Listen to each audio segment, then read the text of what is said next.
نعرہ لگاتے ہیں ہم اہل سنت، تاج شریعت تاج شریعت۔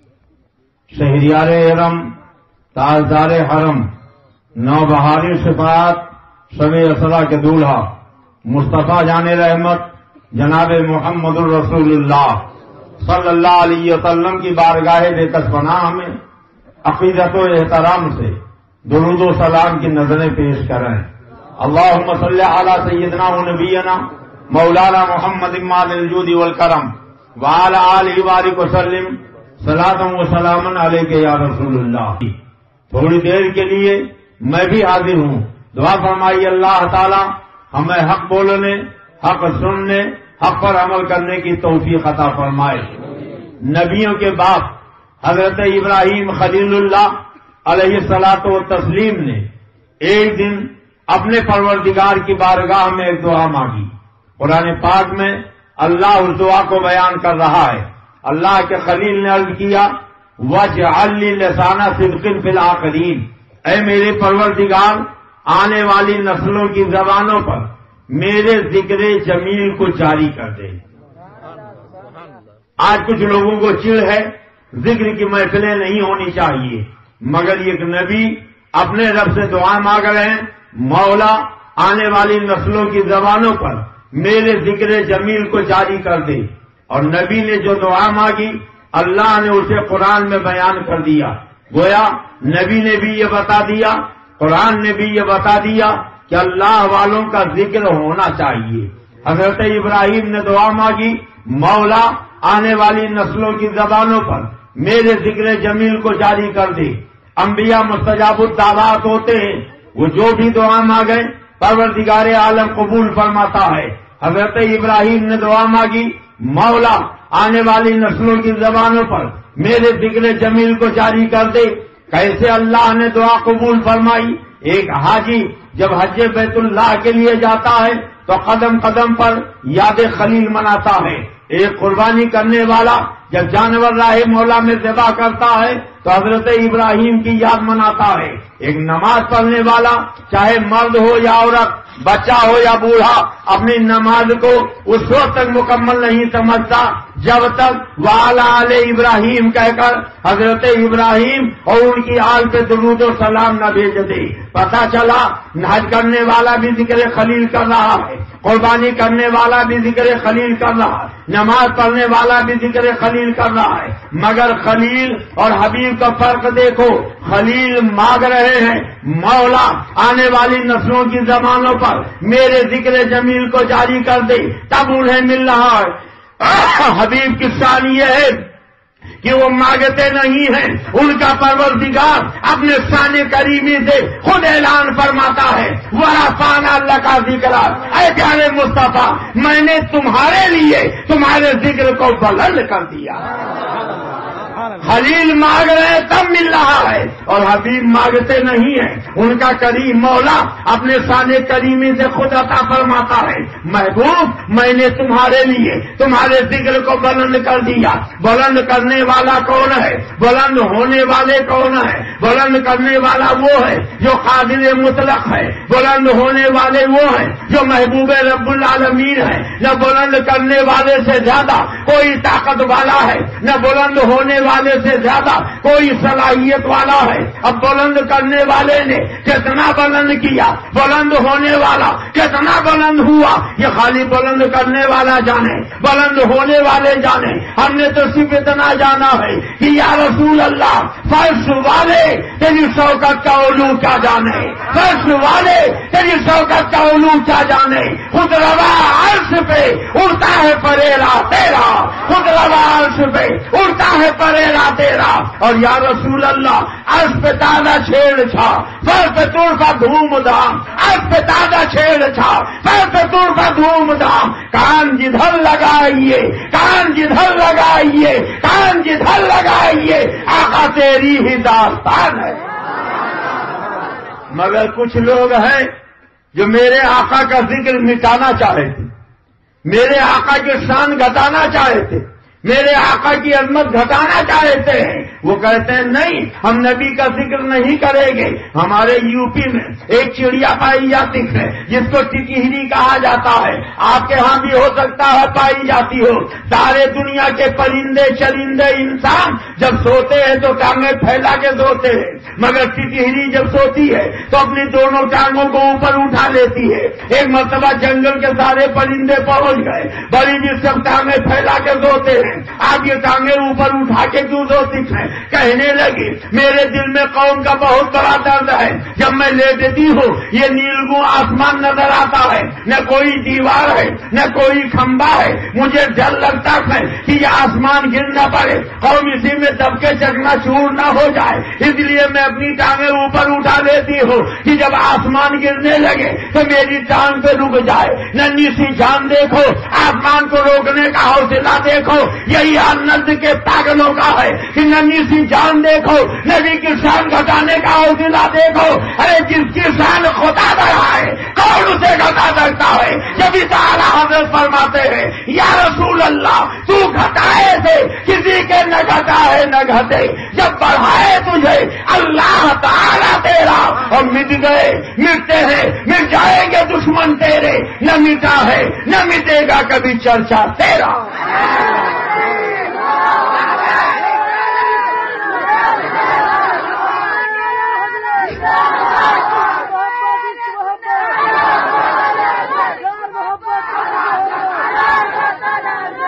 نثار تیری چہل پہل پر ہزاروں عیدیں ربیع الاول، نثار تیری چہل پہل پر ہزاروں عیدیں ربیع الاول. سوائے نزدی وہابیوں کے، سوائے نزدی وہابیوں کے سبھی تو خوشیاں منا رہے ہیں. سوائے نزدی وہابیوں کے سبھی تو خوشیاں منا رہے ہیں. جھگڑا شروع کہاں سے ہوا؟ آپ اجازت دیجئے تو وہ تاریخ بتا دوں. بولیے بتاؤں، سننا چاہتے ہیں؟ جلسے کا انتظام تو بہت اچھا ہے مگر روشنی کا انتظام صحیح نہیں ہے. پورے محفل میں روشنی ہونا چاہیے، اس لیے کہ اسی سے اندازہ لگتا ہے کتنے اپنے ہیں کتنے پرائے ہیں. جو نبی کا ذکر سن کے خوش ہو جائے، نبی کے دشمنوں کا رد سن کے جس کا چہرہ گلاب کی طرح کھلنے لگے، سمجھ لو وہ نبی کا دیوانہ ہے. اور جس کا چہرہ چھہارے کی طرح ہو جائے، سمجھ لو وہ نبی کا غدار ہے. کچھ دو چار تو آ ہی جاتے. ایک پیٹی میں 100 ٹماٹر، کتنے کتنے؟ اس میں ایک تر گیا. اچھے کتنے ہیں؟ اچھا یہ 99 اچھے ٹماٹر مل کر ایک سڑے ہوئے کو ٹھیک کرنا چاہیں تو ٹھیک کر پائیں گے؟ پھر آپ کیا کرتے ہو؟ جو سڑ گیا اس کو نکال کر کیوں پھینک دیتے ہو؟ اس لیے کہ ابھی تو اکیلے پڑا ہے. اگر پیٹی میں رہ گیا تو دھیرے دھیرے سب کو سڑا ڈالے گا. پتا چلا ایک سڑا ہوا ٹماٹر، 99 اچھے ٹماٹر مل کر اس کو ٹھیک نہیں کر پاتے، اور وہ 99 اچھے ٹماٹروں کو سڑا ڈالتا. اس لیے ضرورت ہے آپ اپنے بیٹے سے کہتے ہو بیٹا شرابی کے پاس مت بیٹھنا ورنہ شرابی ہو جائے گا، جواری کے پاس مت بیٹھنا ورنہ جواری ہو جائے گا. تو جملہ یہ بھی بول دو بیٹا وہابی کے پاس مت بیٹھنا ورنہ، ارے زور سے بولو ورنہ. اچھا کتنے لوگ بولیں گے ذرا ہاتھ اٹھائیے. اچھا سب بولیں گے ماشاءاللہ. ہمیں پتا چلا کہ یہاں سب سننی ہی سننی ہے. ماشاءاللہ کہہ دو سبحان اللہ. تو کچھ لوگ سوچ رہے ہوں گے جب سننی ہی سننی ہے تو رد کرنے کی ضرورت کیا؟ ایک بات بتائیے، آپ کے آندھرا پردیش میں پولیو کا ڈراپ پلایا جاتا ہے کہ نہیں؟ بولیے کس کو پلاتے ہیں؟ جس کو پولیو ہو جائے. کس کو پلاتے ہیں؟ جو اچھے ہیں ان بچوں کو پلایا جاتا.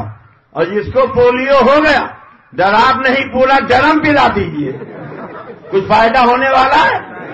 تو جس کو وہابیوں کا وہابیت کا پولیو لگ جائے اس کے سامنے رد کرنے سے کوئی فائدہ نہیں. رد تو انہی نوجوانوں کو سنانا چاہیے کہ جس کو ابھی وہابیت کا پولیو نہ لگا ہو، تاکہ کہیں ایسا نہ ہو کہ اسے وہابیت کا پولیو ہو جائے۔ جھگڑا شروع کہاں سے ہوا؟ آپ اجازت دو تو وہ تاریخ بتا دو۔ بولیے بتاؤں، مگر یہ بیچ میں بھی روشنی کیجیے آپ۔ یہ کچھ کتابیں میں لے کے آیا ہوں۔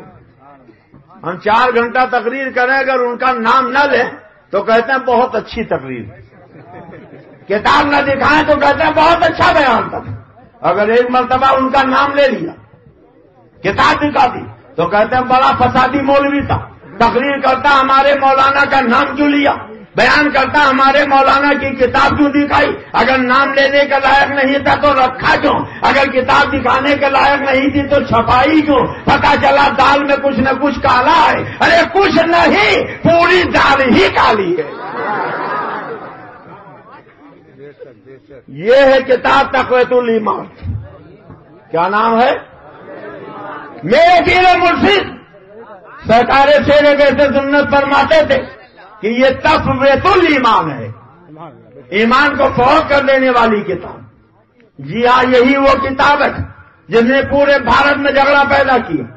باپ بیٹے میں جھگڑا اس کتاب نے پیدا کیا، ماں بیٹی میں جھگڑا اس کتاب نے پیدا کیا، شوہر بیوی میں جھگڑا اس کتاب نے پیدا کیا، بھائی بھائی میں جھگڑا اس کتاب نے پیدا کیا، گھر گھر میں جھگڑا اس کتاب نے پیدا کیا، قریا قریا میں جھگڑا اس کتاب نے پیدا کیا، گاؤں گاؤں میں جھگڑا اس کتاب نے پیدا کیا، بستی بستی میں جھگڑا اس کتاب نے پیدا کیا۔ بولو مسلمانوں، جس کتاب سے جھگڑا ہو، لڑائی ہو، قتل و خریدی ہو، وہ چھاپنی چاہیے کہ جلا دینی چاہیے؟ آہستہ وہ بولتے جن کے پاس دلیل نہیں ہوتی، سر جھکا کے وہ بیٹھتے جن کے پاس دلیل نہیں ہوتی۔ آپ کے اعلیٰ حضرت نے آپ کو دلائل کے انبار عطا کر دیے، اس لیے آہستہ نہیں، ڈنکے کی چوٹ پہ بولی، سر جھکا کے نہیں، سر اٹھا کے بولیے۔ یہ دیکھیے کتاب کا نام ہے ارواح ثلاثہ، تھانوی جی کی کتاب، چھپی ہے دیوبند سے، اور اس کتاب میں لکھا ہے کہ تھانوی جی نے جب یہ تقویۃ الایمان لکھی تو اس تقویۃ الایمان لکھنے کے بعد دہلی میں جلسہ کیا۔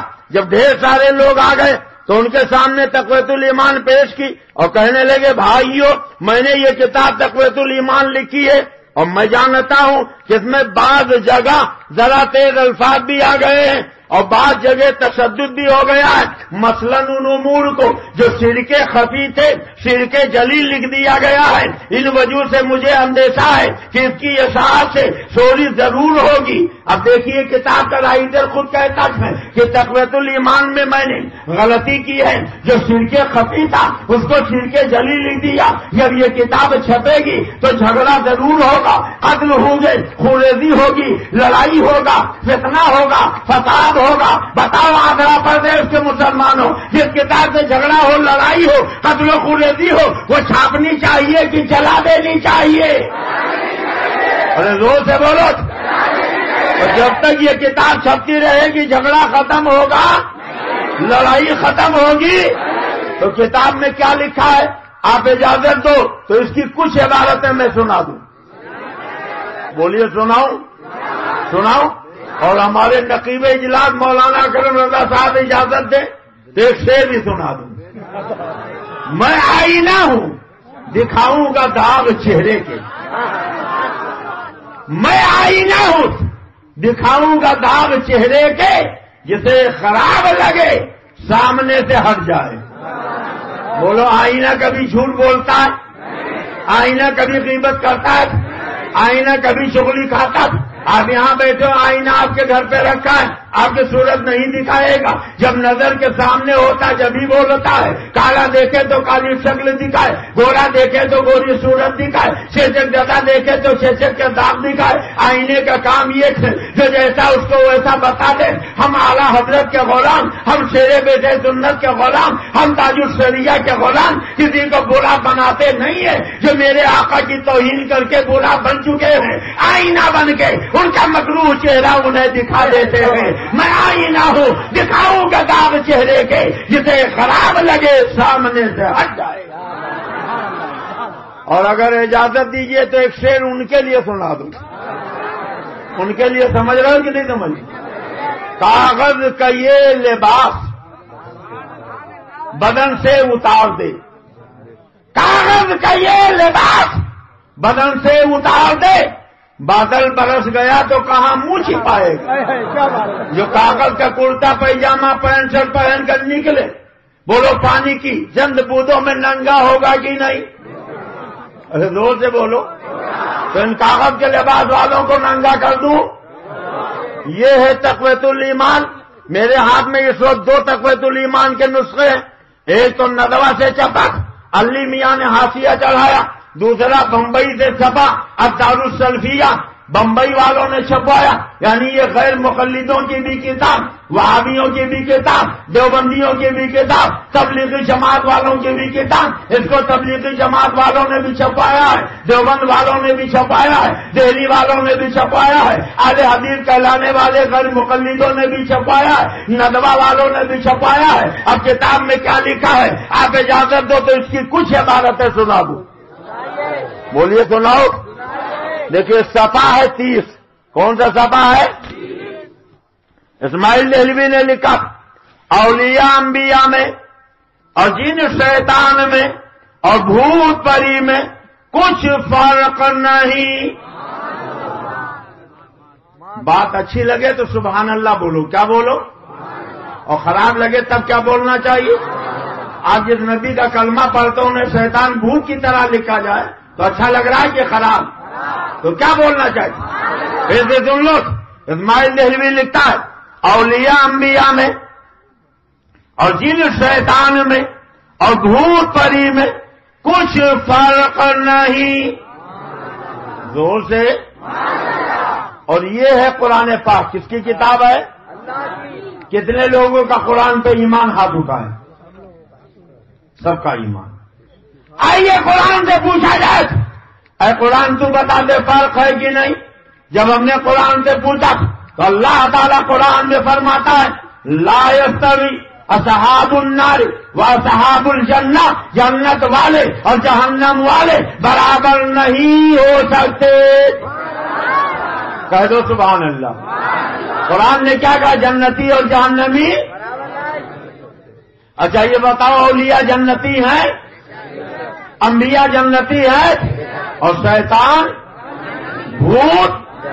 یہ اللہ کی کتاب کہتی جنتی اور جہنمی برابر نہیں ہو سکتے، گویا قرآن نے فیصلہ کر دیا اولیاء انبیاء شیطان بھوت برابر نہیں ہو سکتے، مگر وہابی کی کتاب کہتی ہے اولیاء انبیاء میں اور جن شیطان بھوت پری میں کچھ فرق نہیں۔ اب دونوں کتابیں آپ کے سامنے ہے، فیصلہ آپ کو کرنا ہے کہ قرآن مانو گے کہ تقویت الایمان مانو گے؟ ارے زور سے بولو، زور سے بولو۔ اچھا بہت دیانتداری کے ساتھ ایک بات بتائیے، آپ اپنے آقا و مولا کے مقدس ہاتھوں سے کوثر کا جام پینا چاہتے ہیں؟ آپ اپنے نبی کی شفاعت چاہتے ہیں؟ آپ اپنے آقا کے ذریعے جنت میں جانا چاہتے ہیں؟ آپ اپنے نبی کو زندہ مانتے ہیں؟ ان اللہ حرم علی الارض ان تاکل اجساد الانبیاء فنبی اللہ حی یرزق، بے شک اللہ نے زمین پہ حرام قرار دے دیا کہ وہ انبیاء کے جسموں کو کھائے۔ انبیاء اپنے قبروں میں زندہ ہے، انہیں خدا کی طرف سے روزی دی جاتی ہے۔ اور سبحان اللہ، یقین ہو تو میرے اعلیٰ حضرت کے جیسا وہ قسم کھا کے کہتے تھے تو زندہ ہے واللہ، تو زندہ ہے واللہ، میری چشم عالم سے چھپ جانے والی۔ اچھا کتنے لوگ اپنے نبی کو زندہ مانتے؟ ہاتھ اٹھائیں، اٹھائے رہیے گا۔ اپنے نبی کو زندہ مانتے ہیں؟ نبی کے ہاتھوں کو سر کا جام پینا چاہتے ہیں؟ اپنے نبی کی شفاعت چاہتے ہیں؟ تو وہابی نے آپ کے نبی کو شیطان بھوت کی طرح لکھا۔ اب اگر نبی کو زندہ مانتے ہو تو اپنے آقا کو گواہ بنا کے وعدہ کرو کہ وہابی سے سلام نہیں کریں گے، ان کے سلام کا جواب نہیں دیں گے، ان کے پیچھے نماز نہیں پڑھیں گے، ان کا ذریعہ نہیں کھائیں گے، ان کے ہاں شادی بیاہ نہیں کریں گے، ان کو دعوت نہیں کھلائیں گے، ان کے ہاں دعوت نہیں کھائیں گے۔ وہ جو دعوت ان کو کھلائے اس کے ساتھ کھانا۔ اب بیچ محفل سے کھڑے ہو کے نعرہ لگاؤ۔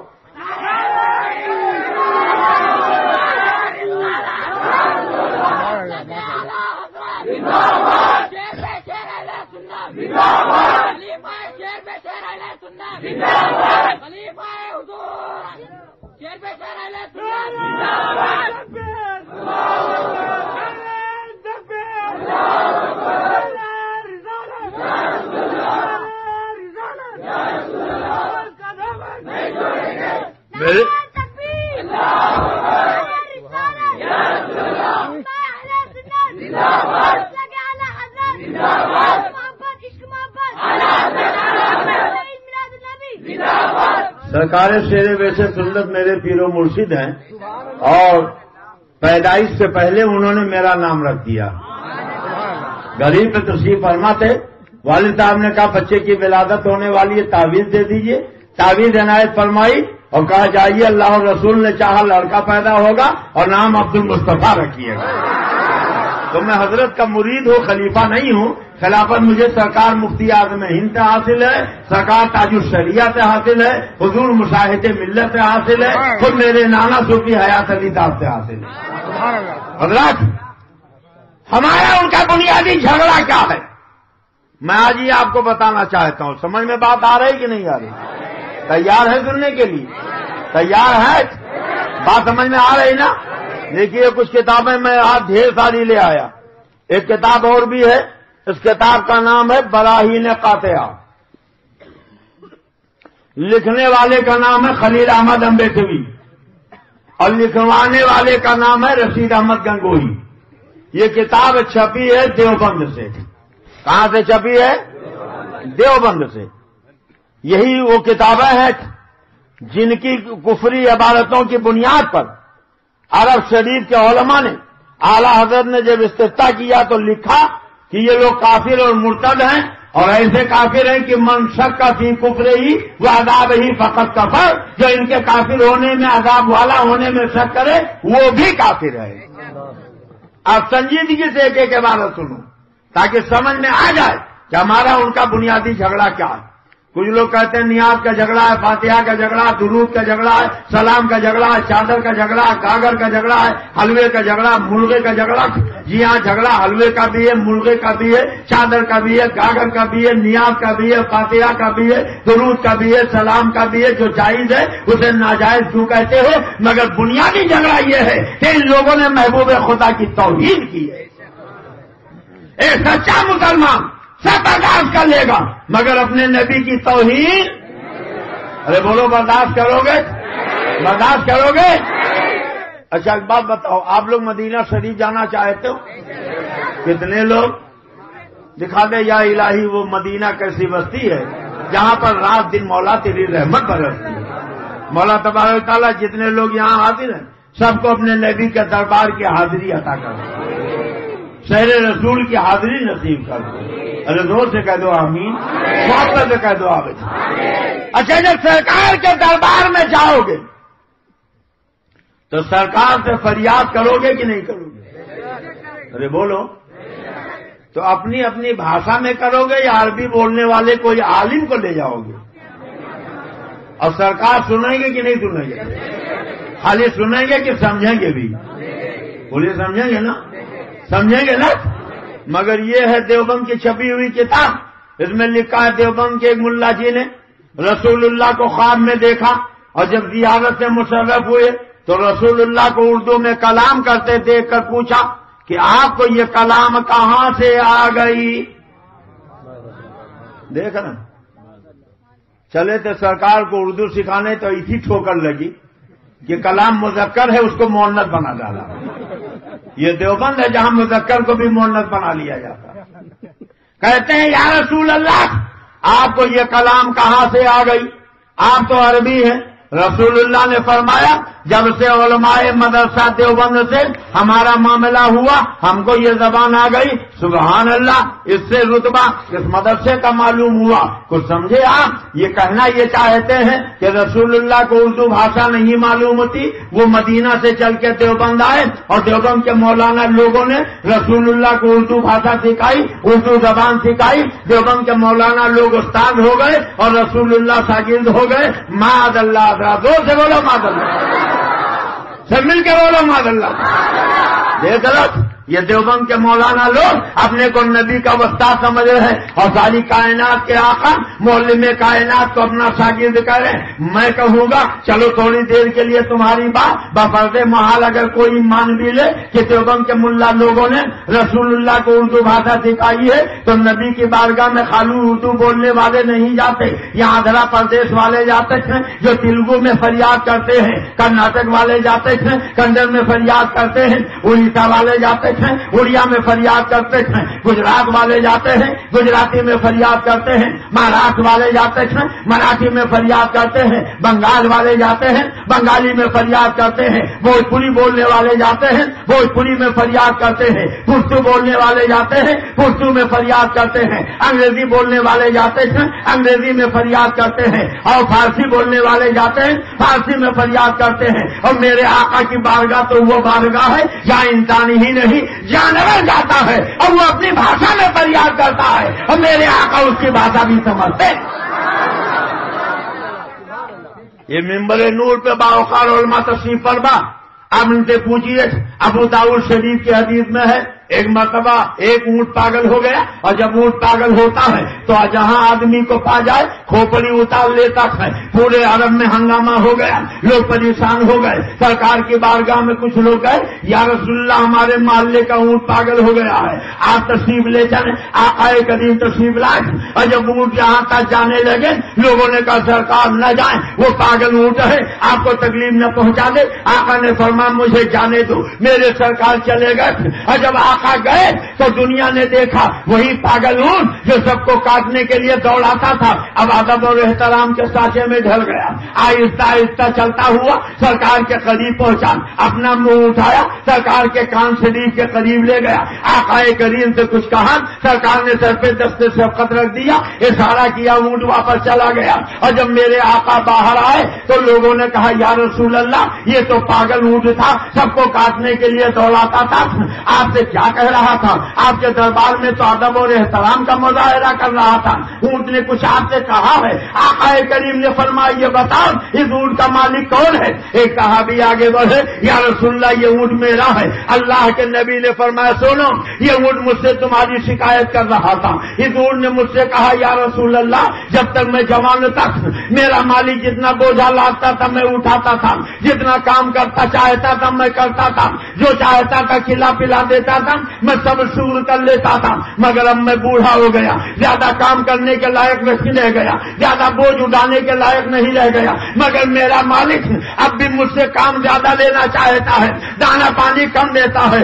اللہ تعالیٰ نے آقا آپ کو رحمت للعالمین بنا کے بھیجا ہے, آپ میرے اوپر رحمت فرمائے اور اپنے ان صحابی سے کہہ دیں میرے اوپر ظلم کرنا بند کر دیں. اللہ کے پیغمبر نے فرمایا اے صحابی اس اونٹ پہ ظلم نہ کرو, اس کو دانا پانی برابر دو, کام بھی اس کے حیثیت کے مطابق لیا کرو. اور ترمذی شریف کی وہ روایت یاد کرو, دو صحابہ سرکار کے ساتھ کہیں چلے, آقا کو کوئی ضرورت پڑ گئی, سرکار کہیں الگ ہو گئے. وہ صحابہ آگے بڑھے, دیکھا ایک ٹہنی پر ایک چڑیا اپنے دو بچوں کے ساتھ بیٹھی ہے. صحابی نے لمبا ہاتھ بڑھایا اور چڑیا اڑ گئی, مگر دونوں بچوں کو پکڑ لیا. اتنے میں اللہ کے نبی آ گئے اور جب سرکار آئے تو وہ چڑیا دوڑی ہوئی آئی, سرکار کے کان شریف کے قریب گئی اور کچھ کہنے لگی. اللہ کے نبی نے رخ انور کو پھیرا, فرمایا یہ بتاؤ اس چڑیا کے بچوں کو کس نے پکڑا ہے؟ جنہوں نے پکڑا تھا وہ آگے آ گئے. فرمایا یہ چڑیا مجھ سے تمہاری شکایت کر رہی ہے کہ تم نے اس چڑیا کے بچوں کو پکڑ لیا ہے, میں رحمت عالم بن کے آیا ہوں. چڑیا نے فریاد کی ان کے بچوں کو چھوڑ دو. صحابی رسول نے بچے چھوڑ دیے. اب آپ ذرا دیکھو میرے آقا تو وہ ہے جو انسان تو انسان ہے, اونٹنی کی بولی اونٹ کی بولی سمجھ رہے ہیں, چڑیا کی بولی سمجھ رہے ہیں, ہرنی کی بولی سمجھ رہے ہیں. جبھی تو اعلیٰ حضرت فرماتے ہیں ہاں یہی کرتی ہے چڑیا فریاد, ہاں یہی چاہتی ہے ہرنی دا, اس کی در پر سترانے نہ تھا, یہ لہریں جو ادا کرتے ہیں. وہاں بھی کہتا ہے رسول اللہ کو اردو بھاشا نہیں آتی تھی. دیوبند کے مولانا لوگوں نے رسول اللہ کو اردو زبان سکھاتی ہے. دیوبند کے مولانا لوگ رسول اللہ کے استاد ہو گئے, رسول اللہ دیوبندی مولانا لوگوں کے شاگرد ہو گئے. اب میں سارے دیوبندیوں سے پوچھنا چاہتا ہوں کہ اگر اردو بھاشا تم نے سکھائی ہے تو بتاؤ تیلگو کس نے سکھائی ہے, ملیالم کس نے سکھائی ہے, مراٹھی کس نے سکھائی ہے, یہ بتاؤ اڑیا کس نے سکھائی ہے, یہ بتاؤ بنگالی کس نے سکھائی ہے, یہ بتاؤ مراٹھی کس نے سکھائی ہے, گجراتی کس نے سکھائی ہے, فارسی کس نے سکھائی ہے, پشتو کس نے سکھائی ہے, انگریزی کس نے سکھائی ہے, اودھی کس نے سکھائی ہے, اونٹ کی بولی کس نے سکھائی ہے, ہندی کی بولی کس نے سکھائی ہے, چڑیا کی بولی کس نے سکھائی ہے. تم کہتے ہو رسول اللہ کو اردو بھاشا نہیں آتی تھی, دیوبند کے مولانا لوگوں نے سکھا دیا ہے. مگر سنو اللہ کہتا ہے الرحمن علم القرآن, یہ رحمان ہے جس نے نبی کو قرآن سکھایا ہے. تم کہتے ہو ہم استاد ہیں, نبی کو ہم نے بتایا ہے, اور اللہ کہتا ہے وَعَلَّمَكَ مَا لَمْ تَكُنْ تَعْلَمْ وَكَانَ فَضْلُ اللَّهِ عَلَيْكَ عَظِيمًا. اے نبی آپ جو نہیں جانتے تھے آپ کے پروردگار نے آپ کو سب بتا دیا.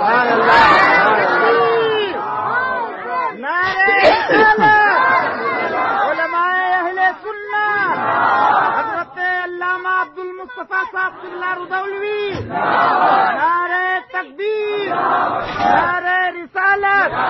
بولو مسلمانوں, یہ معمولی جھگڑا کہ بہت بڑا جھگڑا. ارے زور سے بولو. کیونکہ یہی کتاب براہین قاطع صفحہ 121 اس میں لکھا رسول اللہ کو دیوار کے پیچھے کا بھی علم نہیں.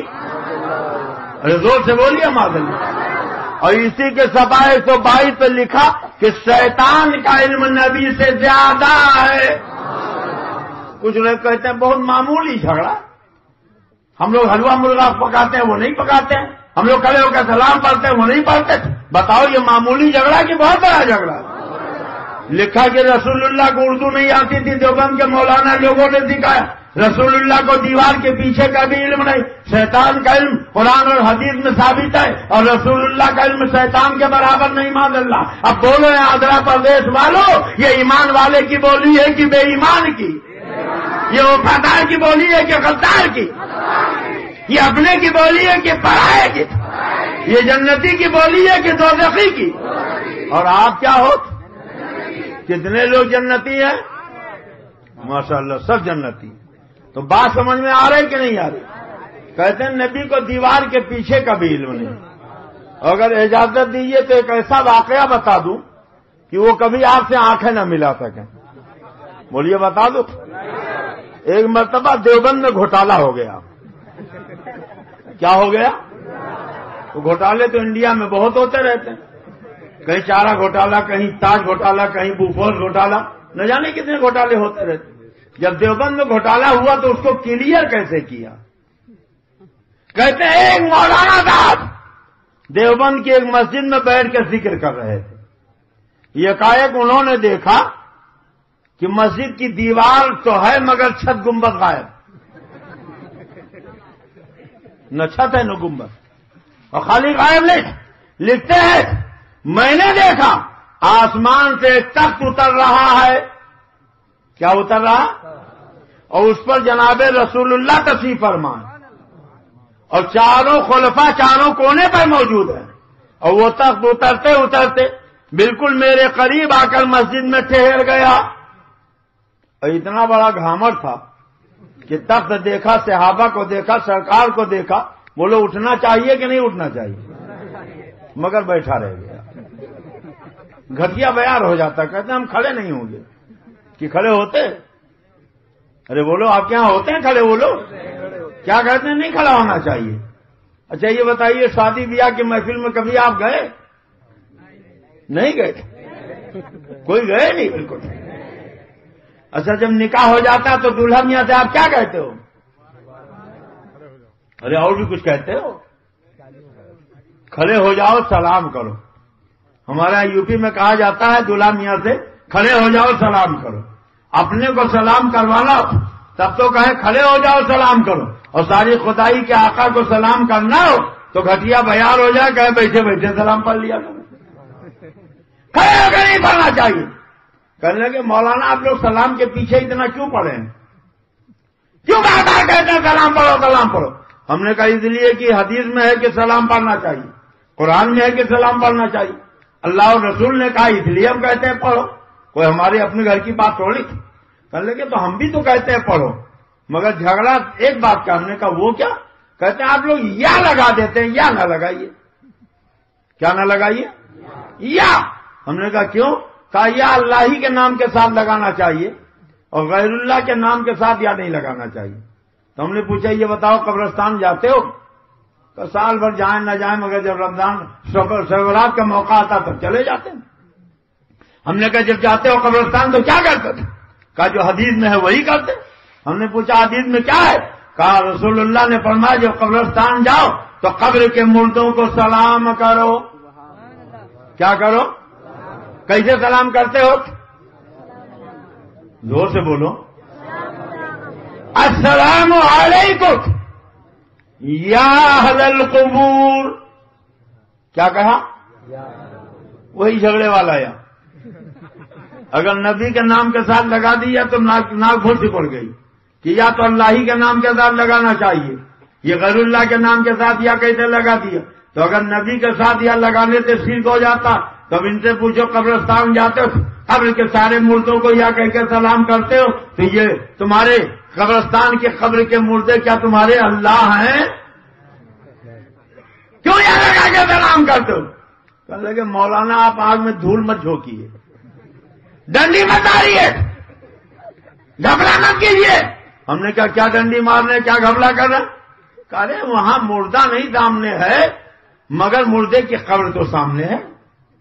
تو ہم نے کہا اچھا اگر گاؤں کا کوئی چھوٹا موٹا قبرستان ہو تو شاید ساری قبریں نظر آ جائیں، لیکن اگر حیدرآباد کا بڑا قبرستان ہو، ممبئی کا ناریل والی قبرستان ہو، لکھنؤ کا اسباق قبرستان ہو جو کئی کلومیٹر میں پھیلا، تو کیا ہر قبر کے سرانے اور پائنتی جا کے کہو گے السلام علیکم یا اہل قبور؟ کہنے لگے جی نہیں، دروازے سے کہہ دیں گے سب کو سلام پہنچ جائے گا۔ ہم نے کہا نہ تو مردہ قبر کا نظر آ رہا نہ قبریں نظر آ رہی، دروازے سے سلام کر رہے ہو، سب کو سلام پہنچ رہا، تو جب اپنے گاؤں کے قبرستان کے مردے کو یا کہہ کے سلام کرنا چاہیے تو مدینے کے زندہ رسول کو یا کہہ کے سلام کرنا ناجائز کیسے ہوگا؟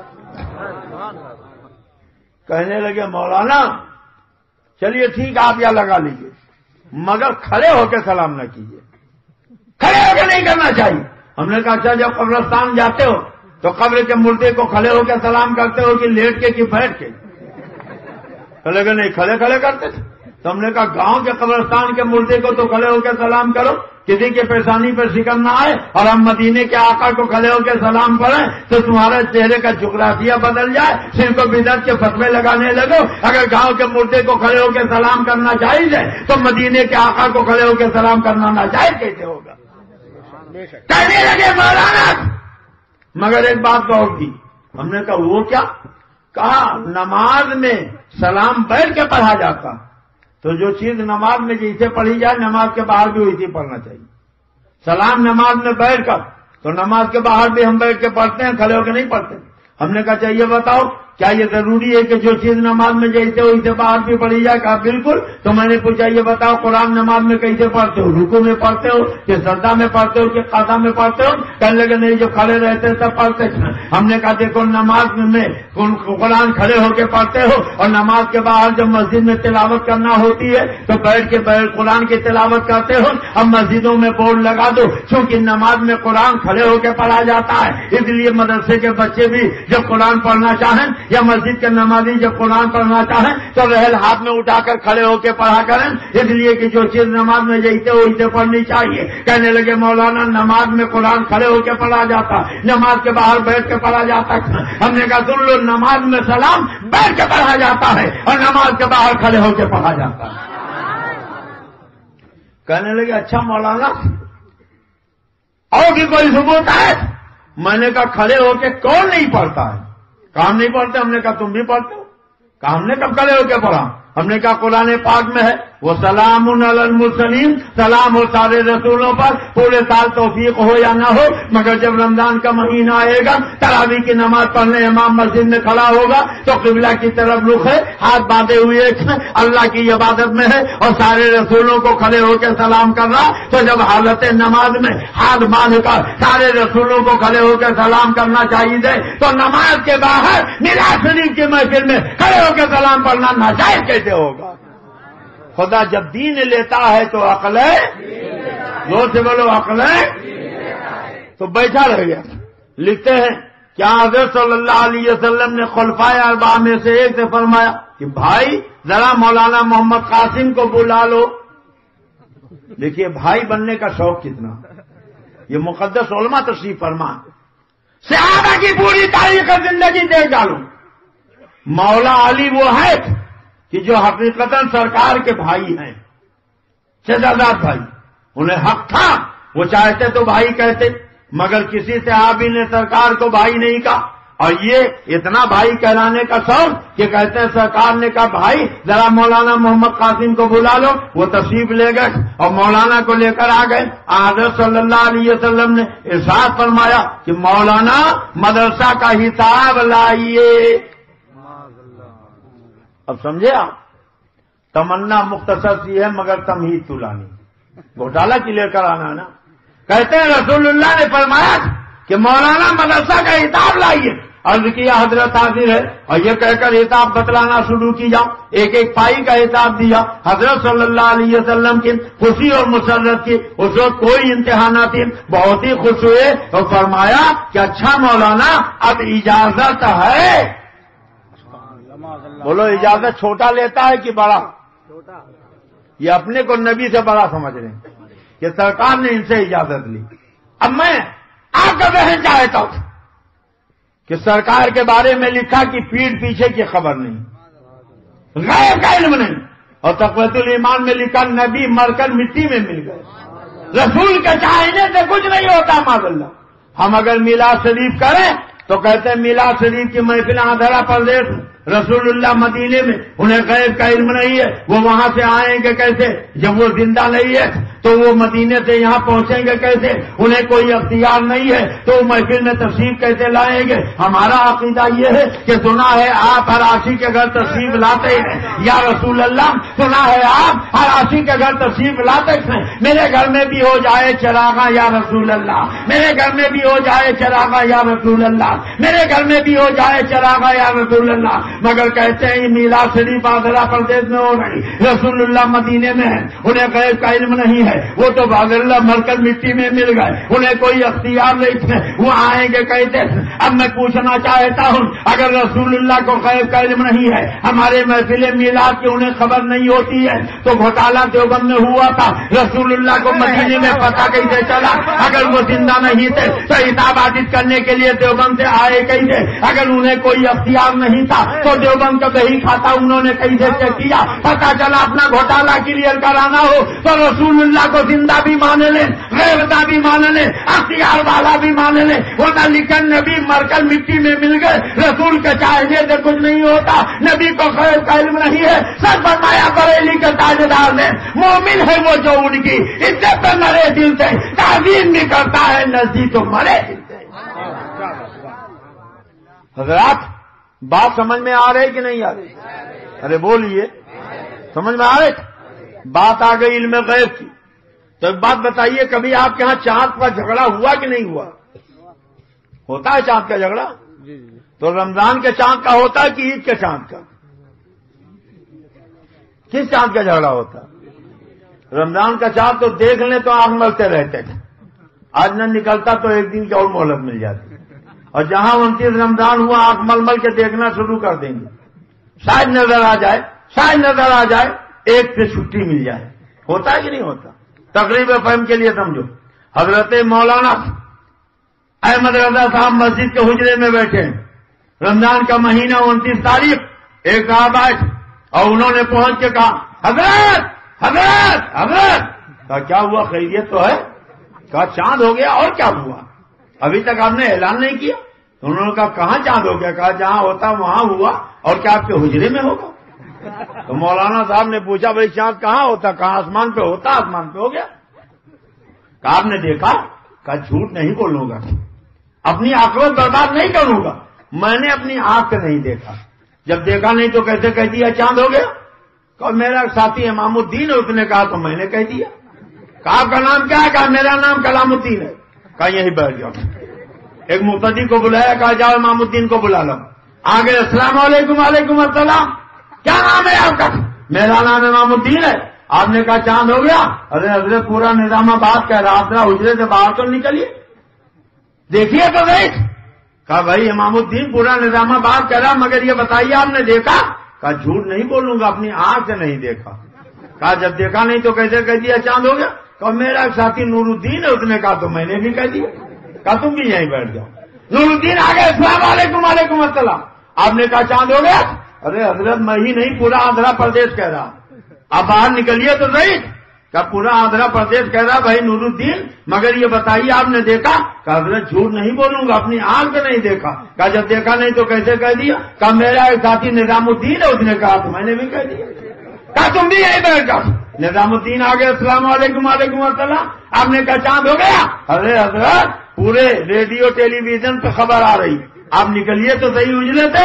کہا ریڈیو ٹیلی ویژن پہ خبر تو آ رہے نظام الدین بھائی، مگر یہ بتائیے آپ نے دیکھا؟ کہا عاقبت برباد نہیں کروں گا، میں نے اپنی آنکھ سے نہیں دیکھا، جب دیکھا نہیں تو کیسے کہہ دیا؟ کہا میرا ایک ساتھی جلال الدین ہے، اس نے کہا تو میں نے بھی کہہ دیا۔ کہا تم بھی یہیں بیٹھ جاؤ، وہ بھی بیٹھ گئے۔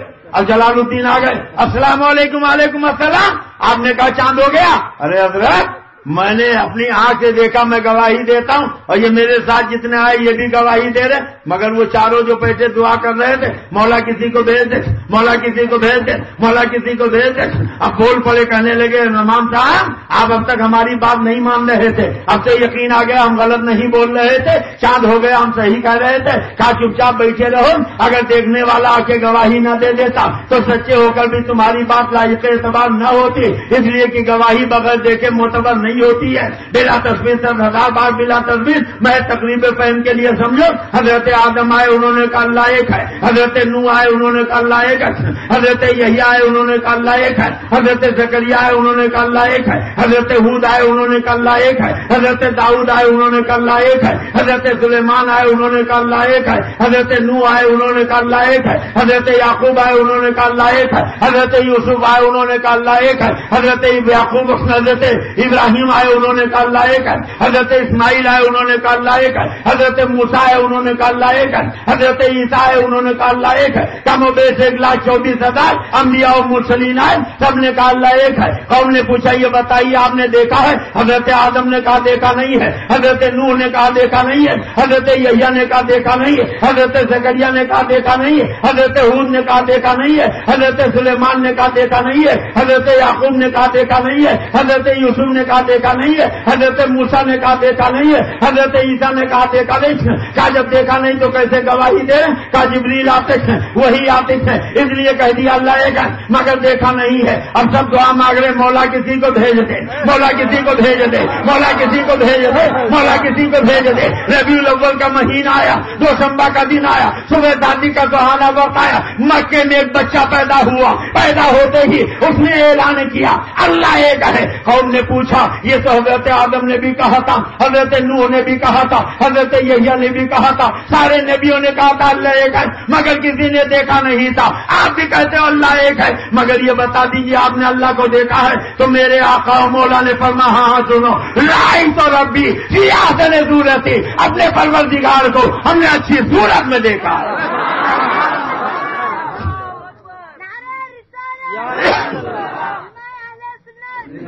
ایک دیکھنے والے کا کہاں مان لیا ہے، بن دیکھے تجھے ہم نے خدا مان لیا۔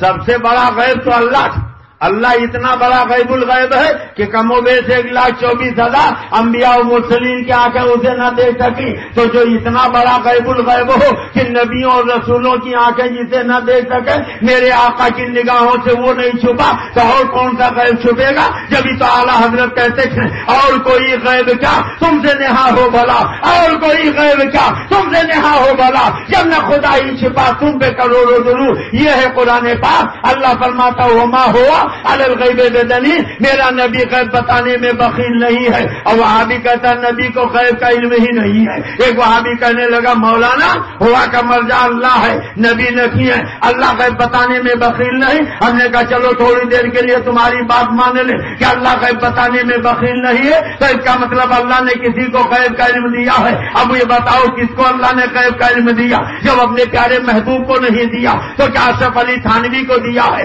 رشید احمد گنگوہی کو دیا ہے، قاسم نانوتوی کو دیا ہے، خلیل احمد امبیڈوی کو دیا ہے. تم کہتے ہو نبی کو یہ ریفی معلوم وہ ریفی معلوم، اور اللہ قرآن میں کہتا ہے وَعَلَّمَكَ مَا لَمْ تَكُنْ تَعْلَمْ وَكَانَ فَضْلُ اللَّهِ عَلَيْكَ عَظِيمًا. اے نبی آپ جو نہیں جانتے تھے آپ کے پروردگار نے آپ کو سب بتا دیا ہے.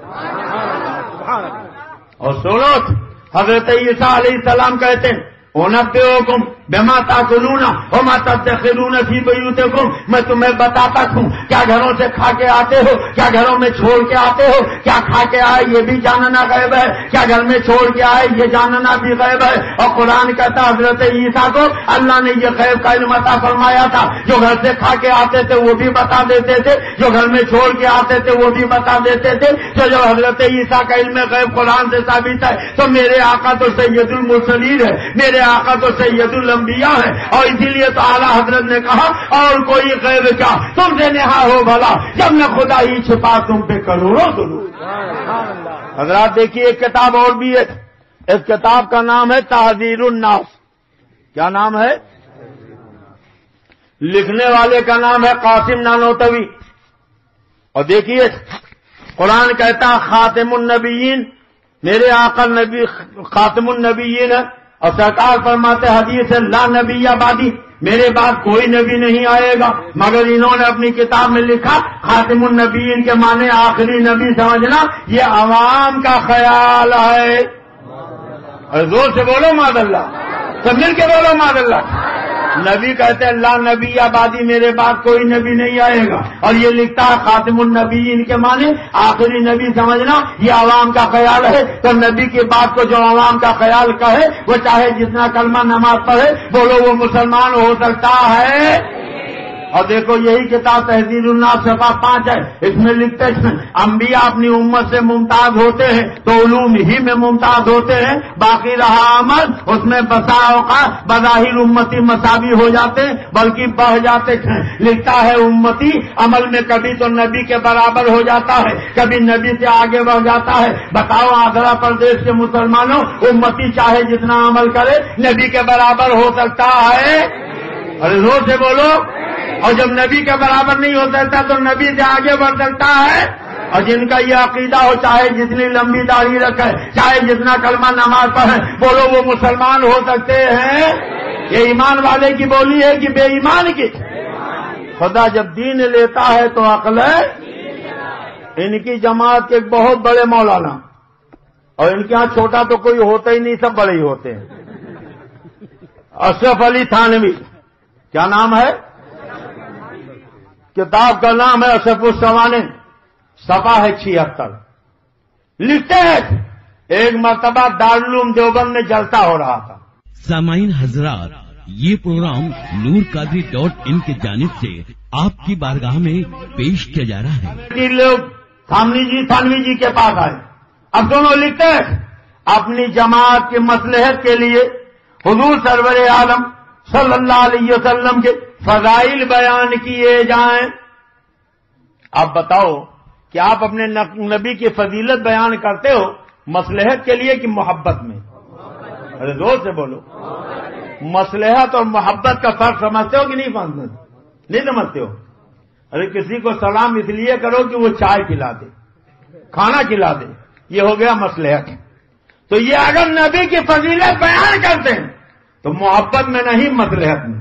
کہتے ہیں اپنی جماعت کی مصلحت کے لیے رسول اللہ کے فضائل بیان کیے جائیں تاکہ اپنے مجمع پر جو وہابیت کا صوبہ ہے وہ دور ہو. یہ موقع بھی اچھا ہے کیونکہ اس وقت مختلف طبقات کے لوگ موجود ہیں. حضرت والا نے بادب عرض کیا اس کے لیے روایت کی ضرورت ہے. وہ روایت مجھ کو مستحضر نہیں. وہ سمجھے آپ تھانوی جی کہتے تھے کہ رسول اللہ کی فضیلت بیان کرنے کے لیے فضیلت کی روایت یاد ہونا چاہیے, اور مجھے رسول اللہ کے فضیلت کی کوئی روایت یاد نہیں ہے. اور ان کی یادداشت تو اتنی تیز ہے کہ انہوں نے کتاب لکھی ہے بہشتی زیور, آپ اٹھا کے دیکھو تو اس میں پلاؤ بنانے کی ترکیب, بریانی بنانے کی ترکیب, مچھلی کا کانٹا گلانے کی ترکیب, صابن بنانے کی ترکیب, کوفتہ بنانے کی ترکیب, قورمہ بنانے کی ترکیب, اور یہی اتنا نہیں بسکٹ بنانے کی ترکیب, ٹوسٹ بنانے کی ترکیب, کیک بنانے کی ترکیب, ڈبل روٹی بنانے کی ترکیب, چٹنی بنانے کی ترکیب, اچار بنانے کی ترکیب, مربع بنانے کی ترکیب. پورا بہشتی زیور پڑھ ڈالیے, تمام ترکیبیں آپ کو ملیں گی. بہت کچھ انہوں نے مسائل بیان کر دیے, بہت سے انہوں نے ترکیبیں بیان کر دی. یعنی ان کو بسکٹ بنانے کی ترکیب تو معلوم ہے, کیک بنانے کی ترکیب تو معلوم ہے, پلاؤ زردہ بنانے کی ترکیب تو معلوم ہے, اچار چٹنی بنانے کی ترکیب تو معلوم ہے, چیلا بنانے کی ترکیب تو معلوم ہے. مگر جب رسول اللہ کی بات آئی تو کہتے ہیں رسول اللہ کے فضیلت کی کوئی روایت مجھے یاد نہیں ہے. میں کہتا ہوں ارے تم بہت بڑے مولانا ہو. یہ آندھرا پردیش کا ہمارا سنی نوجوان ہے, کسی نوجوان سے کہو اپنے نبی کی فضیلت بیان کرو, وہ کھڑا ہوگا گھنٹوں بیان کرے گا. میرے آقا کی فضیلت پوچھ رہے, میرے آقا وہ ہے انگلی کا اشارہ کیا تو ڈوبا ہوا سورج پلٹ آیا, ایک اشارہ کیا تو چاند کا کلیجہ تھک ہو گیا. میرے آقا نے کوزے میں دستے مبارک ڈال دیا تو انگلی کے گھائیوں سے پانی کے چشمے ابل پڑے. پتھر سے قدم ناز رکھ دیا تو پتھر موم بن کر نشان قدم کو سینے پر جما لیتا ہے. میرے سرکار جدھر سے گزرتے ہیں وہ راہیں معطل ہو جاتی ہیں. بولو مسلمانوں, آپ کو نبی کی یہ فضیلت معلوم ہے کہ نہیں معلوم ہے؟ کتنے لوگوں کو معلوم ہے؟ دیکھو ہمارے ہر سنی بھائی کو معلوم ہے, مگر یہ ان کی جماعت کے سب سے بڑے مولانا ہیں. کہتے ہیں رسول اللہ کے فضیلت کی کوئی روایت مجھے یاد نہیں ہے, مگر یہ ہے کتاب حفظ الایمان, اور اس کتاب کا صفحہ ہے 15. جب علم غیب کے بارے میں سوال ہوا تو تھانوی جی لکھتے ہیں ایسا علم غیب تو زید و عمر بلکہ ہر سبی و مجنو بلکہ جمیع حیوانات و بہائم کے لیے بھی حاصل ہے. زید و عمر نقو بدھو کو کہتے ہیں, شمراتی جمراتی کو کہتے ہیں, اور سبھی بچے کو کہتے ہیں, مجنو پاگل کو کہتے ہیں. حیوانات و بہائم میں کتے سور سب آ گئے. نبی کے فضیلت کی بات آئی تو کہا رسول اللہ کے فضیلت کی کوئی روایت مجھے یاد رکھی ہے. اور جب توہین کرنے کی بات آئی تو کہتا جیسا رسول اللہ کا علم ہے ایسا بدھو کا علم ہے, ایسا شمراتی جمراتی کا علم ہے, جیسا رسول اللہ کا علم ہے ایسا بچے پاگل کا علم ہے معاذ اللہ, جیسا رسول اللہ کا علم ہے ایسا کتے سور کا علم ہے معاذ اللہ. اے بولو آندھرا پردیش کے غیور مسلمانوں, یہ ایمان والے کی بولی ہے کہ بے ایمان کی؟ یہ وفادار کی بولی ہے کہ غدار کی؟ اور آپ اپنے نبی کے وفادار ہو کہ غدار؟ کتنے لوگ وفادار ہیں ذرا ہاتھ اٹھائیے. سارا مجمع وفادار. دیکھیے یہی کتاب تقویت الایمان, اور اس میں لکھا ہے نبی چمار سے زیادہ ذلیل ہے معاذ اللہ, ذرے ناچی سے کمتر ہے معاذ اللہ, نبی مر کر مٹی میں مل گئے معاذ اللہ, رسول کے چاہنے سے کچھ نہیں ہوتا معاذ اللہ, نبی کو غیب کا علم نہیں معاذ اللہ. اور اگر اجازت دیجیے تو ان وہابیوں کی کتابوں سے آپ نے سن لیا نبی کی توہین کیسے کرتے ہیں, مگر خدا کی کتاب سے پوچھو اے اللہ تو بتا دے تیرے نبی کی شان کیا ہے. وہ قرآن سے اپنے نبی کے شان آپ سننا چاہتے ہو؟ کتنے لوگ سبحان اللہ. میرے اعلیٰ حضرت فرماتے اے رضا خود صاحب قرآن ہے مداح حضور, اس سے کم ممکن ہے پھر مدحت رسول اللہ کی. یہ ہے قرآن پاک 30 پارے 114 صورت ہے, 6666 آیت ہے. پورا قرآن پڑھ ڈالیے. اللہ تعالیٰ نے اور نبیوں کو جب پکارا تو نام لے کے پکارا, یا آدم کہہ کے پکارا, یا نوح کہہ کے پکارا, یا یحییٰ کہہ کے پکارا, یا زکریا کہہ کے پکارا, یا ہود کہہ کے پکارا, یا ابراہیم کہہ کے پکارا, یا اسماعیل کہہ کے پکارا, یا عیسیٰ کہہ کے پکارا, یا موسیٰ کہہ کے پکارا, مگر کہیں یا محمد کہہ کے نہیں پکارا. 1000 بار بسویم دہن سے مجھ کو بلا حضور نام تو گفتن کما لیتے ابھی. جب پکارا تو کسان سے پکارا, کبھی تو یا نبی کہہ کے پکارا، کبھی یا ایھا الرسول کہہ کے پکارا، نبی نے چہرے سے زلفیں ہٹائی، اللہ نے بدعا فرما دیا، نبی نے چہرے سے زلفیں نکالی، اللہ نے واللیل اذا سجا فرما دیا، نبی نے کالا کمبل اوڑا، اللہ نے یا ایھا المزمل فرما دیا، نبی نے چادر لپیٹی، اللہ نے یا ایھا المدثر فرما دیا۔ یہ خدا نے پیدا کیا ہے، اپنے بندوں کو نبی کا ادب سکھاتے ہوئے فرماتا ہے یا ایھا الذین آمنوا لا تقدموا بین یدی اللہ ورسولہ، اے ایمان والو اللہ رسول کے آگے قدم نہ بڑھانا، یہ خدا نے پیدا کیا ہے۔ وہ قرآن میں فرماتا ہے یا ایھا الذین آمنوا لا ترفعوا اصواتکم فوق صوت النبی، اے ایمان والو نبی کی آواز پہ آواز اونچی مت کرنا۔ اللہ قرآن میں فرماتا ہے ولا تجهروا له بالقول كجهر بعضكم لبعض، میرے نبی سے ایسے باتیں مت کرنا جیسے آپ اپنے دوسرے سے باتیں کیا کرتے ہو۔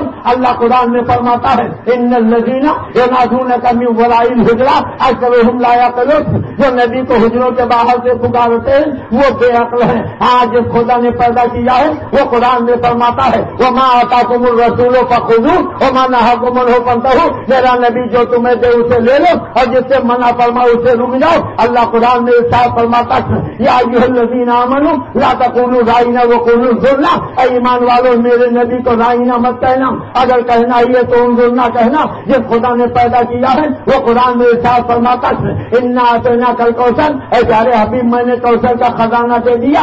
آج جس خدا نے پیدا کیا ہے وہ قرآن میں فرماتا ہے ولا سوف یؤتیک ربک فترضی، اے محبوب قریب آپ کا رب آپ کو اتنا دے گا کہ آپ راضی ہو جاؤ گے۔ جس خدا نے پیدا کیا وہ قرآن میں فرماتا ہے لا اقسم بھذا البلد وانت حل بھذا البلد، اے محبوب مجھے شہر مکہ کی قسم اس شہر نے آپ کے قدموں کا بوسہ لے لیا ہے۔ اللہ قرآن میں فرماتا ہے ورفعنا لک ذکرک، اے پیارے محبوب میں نے تمہارے لیے تمہارے ذکر کو بلند کر دیا۔ ہاں جس خدا نے پیدا کیا ہے وہ قرآن میں فرماتا ہے وما رمیت اذ رمیت ولکن اللہ رمی، اے محبوب جو کنکریاں تم نے پھینکی وہ تم نے نہیں، میں نے اپنے ید قدرت سے پھینکی ہے۔ اللہ قرآن میں فرماتا ہے جسم و جسمانیات سے پاک ہے مگر کہتا ہے ید اللہ فوق ایدیہم، ان کے ہاتھ سے خدا کا ہاتھ تھا۔ ہاں جس خدا نے پیدا کیا ہے وہ قرآن میں فرماتا ہے قد جاءکم من اللہ نور، اے محبوب میں نے آپ کو نور بنا کے بھیجا۔ وما ارسلناک الا رحمۃ للعالمین، اے پیارے حبیب میں نے آپ کو رحمت للعالمین بنا کے بھیجا۔ جب خدا نے پیدا کیا ہے وہ قرآن میں فرماتا ہے یا ایھا النبی انا ارسلناک شاہدا ومبشرا ونذیرا وداعیا الی اللہ باذنہ وسراجا منیرا، اے آندھرا پردیش کے غیور مسلمانوں جب خدا نے پیدا کیا وہ تو یا ایھا النبی کہے، جب خدا نے پیدا کیا وہ تو یا ایھا الرسول کہے، جب خدا نے پیدا کیا وہ تو طٰہٰ و یاسین کہے، جب خدا نے پیدا کیا وہ تو بشیر و نذیر کہے، جب خدا نے پیدا کیا وہ تو مزمل و مدثر کہے، جب خدا نے پیدا کیا وہ تو رحمت للعالمین کہے، جب خدا نے پیدا کیا وہ تو نور مبین کہے، جب خدا نے پیدا کیا وہ تو ورفعنا لک ذکرک کہے۔ اور یہ کیسے امت ہے جن نبی کا کلمہ پڑھتے ہیں انہیں کو شیطان بھوت کی طرح لکھ رہے ہیں، سماج سے زیادہ دلیل لکھ رہے ہیں، نظر ناصر سے کمتر لکھ رہے ہیں۔ اے آگرہ کے غیور مسلمانوں یہ عبد المصطفیٰ کی توہین نہیں ہے، جس پیغمبر کا تم نے کلمہ پڑھا ہے اس نبی کی توہین ہے۔ ہر وہ سادار امتی کا کلیجہ تڑپ جانا چاہیے۔ کیا بھول گئے تم نے غیرت دار ماؤں کا دودھ پیا ہے؟ تمہاری ماں نے گود میں لے کے سبق پڑھایا تھا بیٹا خون میں نہاؤ سب میں سر پیدا کرو، جب وقت آئے دی پہ تو یوں حق ادا کرو۔ ان نبی کے غداروں سے کہہ دو جو جان مانگو تو جان دیں گے، جو مال مانگو تو مال دیں گے، کبھی نہ ہوگا یہ ہم سے ہرگز نبی کا چاہو جلال دیں گے۔ زمانہ کچھ کہے دیوانے اپنی جان دے دیں گے مگر دامن نہ چھوڑیں گے۔ تمہارا یا رسول اللہ تمہارے دشمنوں کے کیا کچلنے تو رہے قائم، غلامانے سے احمد رضا خان یا رسول اللہ۔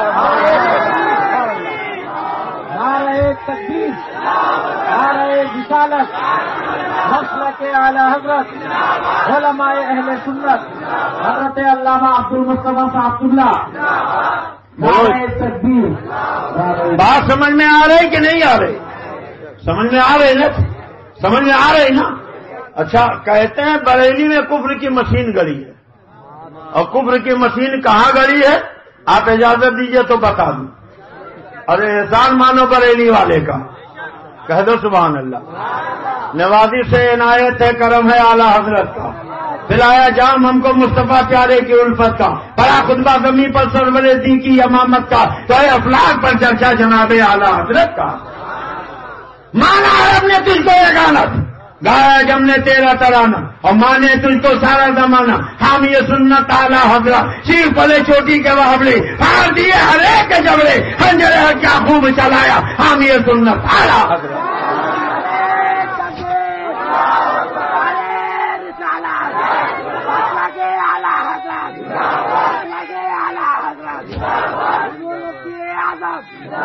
اے بھیا ایک یہ کہا ہے آپ لوگ اٹھ کے جا رہے ہو بھائی؟ سننا چاہتے ہیں کہ نہیں سننا چاہتے ہیں؟ کتنے لوگ سننا چاہتے ہیں ذرا ہاتھ اٹھائیے, پورا ہاتھ اٹھائیے. دیکھ لیجیے کتنے لوگوں نے ہاتھ اٹھایا. اب یہ جانے لگے تو پکڑ کے بیٹھا لیجیے گا. جائیں گے تو نہیں؟ ارے بولیے جائیں گے تو نہیں؟ کون ہے اعلیٰ حضرت؟ کیا ہے اعلیٰ حضرت؟ آپ اجازت دو تو تھوڑی دیر اس پہ بھی کچھ بات کر لوں. بولیے عرض کروں. جب دوسری مرتبہ حج بیت اللہ کے لیے گئے تو انڈیا پاکستان کے کچھ مولوی پہنچ گئے. شریف مکہ نے کہا یہ بریلی کے مولانا ہے, یہ نبی کا علم خدا کے برابر مانتے ہیں. شریف مکہ نے کہا امام احمد رضا آپ آقا کریم کے علم پاک پر ایک کتاب لکھو. سخت بخار کی حالت میں اعلیٰ حضرت نے لکھنا شروع کیا. 8.5 گھنٹے میں 600 صفحے کی کتاب اب دولت المکیہ بالمادۃ الغیبیہ لکھ ڈالی. کتنے صفحے کی کتاب؟ 650 صفحے کی. کتنے گھنٹے میں؟ ابھی جب چھپوانے کے لیے کمپیوٹر میں نقل کروایا تو 16 گھنٹے لگ گئے. کمپیوٹر نے کتنا ٹائم لگایا؟ کتنا؟ اعلیٰ حضرت نے کتنی دیر میں لکھ دیا؟ یہ ہے میرے اعلیٰ حضرت. کتاب لکھ دیا, شریف مکہ کو دے دیا. دوسرے دن اعلان ہو گیا آج اللہ کے گھر کے سامنے امام احمد رضا کی کتاب پڑھی جائے گی. مکہ شریف مدینہ طیبہ کے سادات علماء اور مشائخ اکٹھا ہو گئے.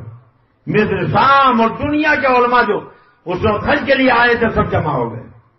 شیخ صالح کمال کو حکم دیا کتاب پڑھو. کتاب لے کر پڑھنے لگے. جب شریف مکہ نے سنا تو اپنے دانوں پہ ہاتھ مارا, کہنے لگے اللہ اکبر, اللہ تعالیٰ اپنے نبی کو علم غیب عطا فرماتا اور یہ وہابیہ منع کرتے ہیں. خوش ہو گئے. شریف مکہ نے کہا اے امام احمد رضا مانگو کیا چاہیے. میرے آقا کے علم پر کتاب لکھی ہے, میں انعام دینا چاہتا ہوں. اعلیٰ حضرت امام احمد رضا نے کہا اگر دینا چاہتے تو مجھے مدینہ طیبہ کی ایک شام دے دیجیے. محبت سے بولو سبحان اللہ. میرے سرکار کا روضہ اور من. شریف مکہ نے منظور کر لیا. شام مل گئی. گورنر مدینہ کو آرڈر کر دیا امام احمد رضا کو روضہ رسول میں پہنچا دیا گیا. اب تنہا اعلیٰ حضرت ہیں, سرکار کا روضہ سامنے ہے, جھوم جھوم کے پڑھ رہے ہیں. کعبے کے بدر الدجا تم پہ کروڑوں درود, طیبہ کے شمس الدعا تم پہ کروڑوں درود, صافہ روزے جزا تم پہ کروڑوں درود, دافع جملہ بلا تم پہ کروڑوں درود. اور یا رسول اللہ ہم نے خطا میں نہ کی, تم نے عطا میں نہ کی, کوئی کمی سرورا تم پہ کروڑوں درود. اور آنکھ عطا کیجیے اس میں ضیا دیجیے, جلوہ قریب آ گیا تم پہ کروڑوں درود. وہ سوئے لالا سال پھرتے ہیں, تیرے دن ہے بہار پھرتے ہیں, وہ گلی کا گدا ہوں میں جس میں مانگتے تاجدار پھرتے ہیں. اور کہ آقا چہرے سے حجابات ہٹا دیجیے, جلوے زیبا کا دیدار کرنا. کبھی کبھی آتش شوق کو بھڑکایا جاتا, وہی وہاں ہو رہا تھا. حجابات نہیں ہٹے تو مایوس ہو کر اعلیٰ حضرت نے کہا کوئی کیوں پوچھے تیری بات رضا, تجھ سے کتے ہزار پھرتے ہیں. اتنا کہنا تھا کہ دریائے کرم جوش میں آیا, سارے حجابات اڑ گئے اور اعلیٰ حضرت امام احمد رضا نے ماں سے کی نگاہوں سے مدینے والے آقا کا دیدار کر لیا. اور جب مدینے والے آقا کو دیکھا تو پکار اٹھے, ایسے نظر وہ نو بہا, سجدے کو دل نے بے کرا, روکیے در کو روکیے, ہاں یہی امتحان ہے.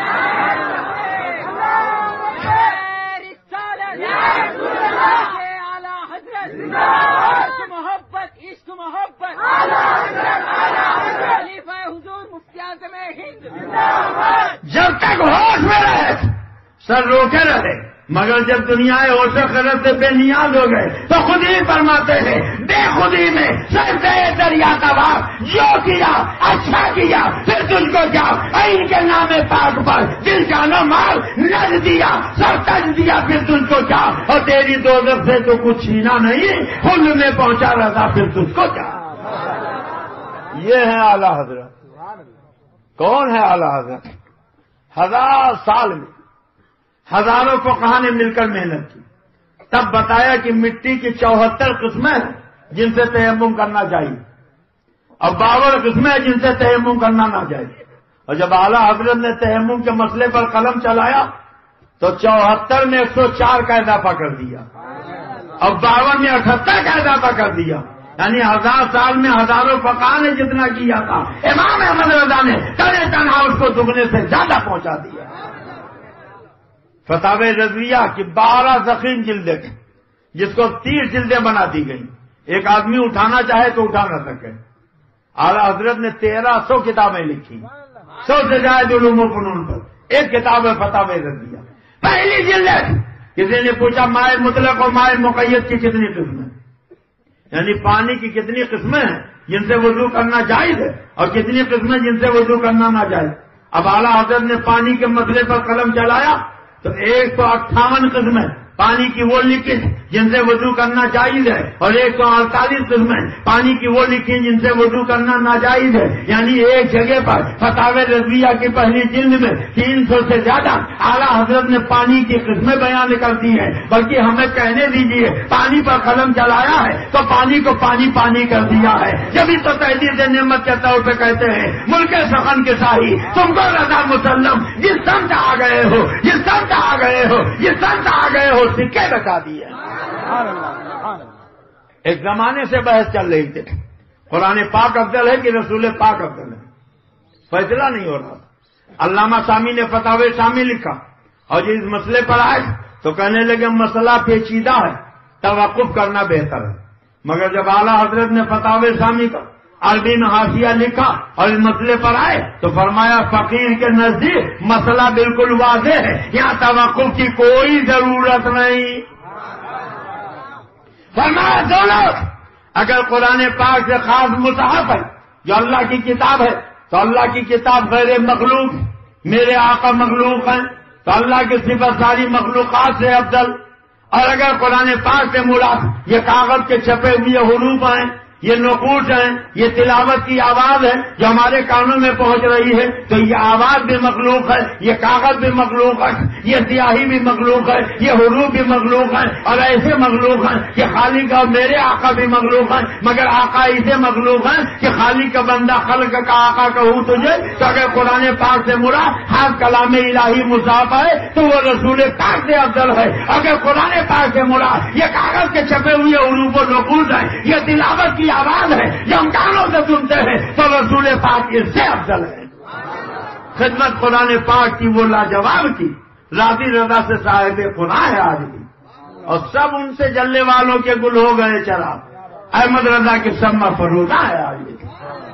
میں اپنی آنکھوں دیکھی ایک بات بتاؤں، ایک مرتبہ میں بھساول اسٹیشن پہ تھا، جماعت والے آ گئے، پلیٹ فارم پہ انہوں نے صفا راستہ کر لی، آگے مسلح، پیچھے سارے مقتدی، آگے امام، اللہ اکبر نیت باندھ لیا، نماز شروع ہو گئی۔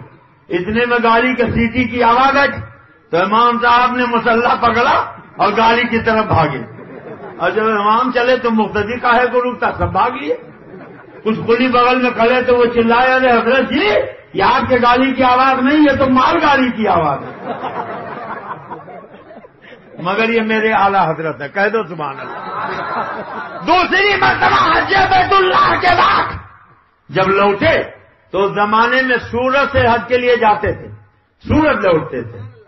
سورت پہنچے تو گجرات کے لوگوں نے 2 سال تک 2 مہینے تک اعلیٰ حضرت کو روک لیا۔ جبل پور کے کچھ لوگ آئے، کہا حضرت ہمارے ہاں چلیے، فرمایا رسول اعظم کے دربار سے آیا، اب میں خواجہ اعظم کے دربار میں اجمیر شریف جاؤں گا، پھر وہاں سے بریلی جاؤں گا، اس کے بعد میں جبل پور چلوں گا۔ اعلان ہو گیا مجدد اعظم خواجہ اعظم کے دربار میں جا رہے ہیں۔ دیوانوں کی بھیڑ اکٹھا ہو گئی، سب کو لے کر اعلیٰ حضرت چلے، جے پور پہنچے، وہاں سے میرے محلہ کی گاڑی مل گئی، پھلیرا کا اسٹیشن آیا، اتر پڑے.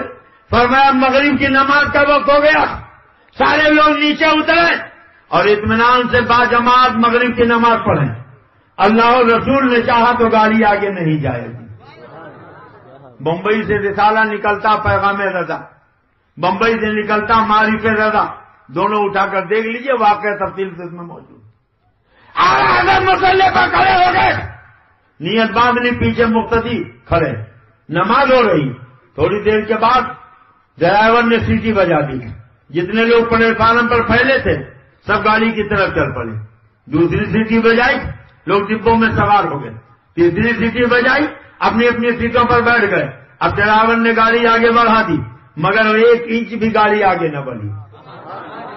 پریشان، بار بار بڑھاتا، گاڑی آگے نہیں بڑھتی. گارڈ آیا، سمجھ میں نہیں آ رہا.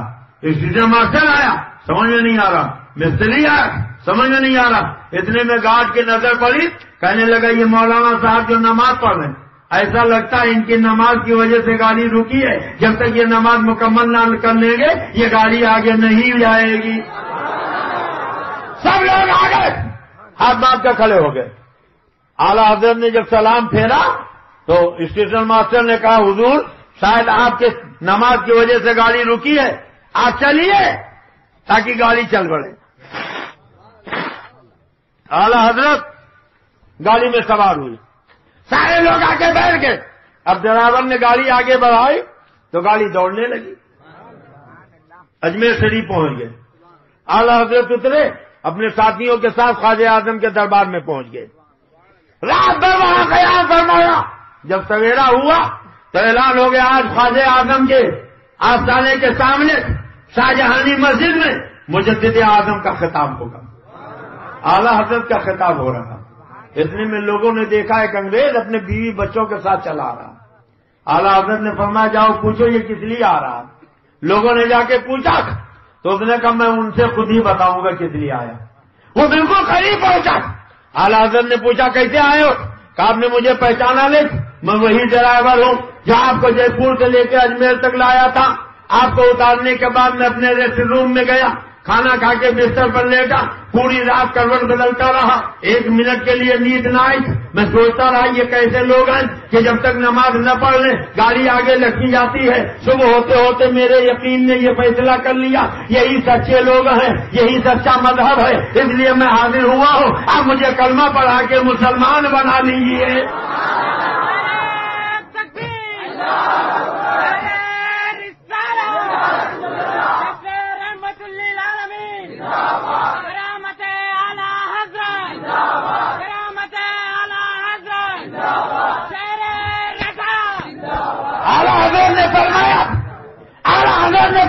پڑھ لو لا الہ الا اللہ محمد الرسول اللہ، کلمہ پڑھایا اور مسلمان بنا لیا. بیوی بچے بھی مسلمان ہو گئے. اس کا نام البرٹ تھا، اعلیٰ حضرت نے اس کا نام عبد القادر رکھا. کہتے ہیں یہ بریلی والے تو دنیا کو کافر بناتے ہیں. یاد کیجئے جب سودی کا فتنہ چلا تھا تو یہ اعلیٰ حضرت کی تحریک جماعت رضائے مصطفیٰ تھی، مفتی اعظم لے کر چلے تھے.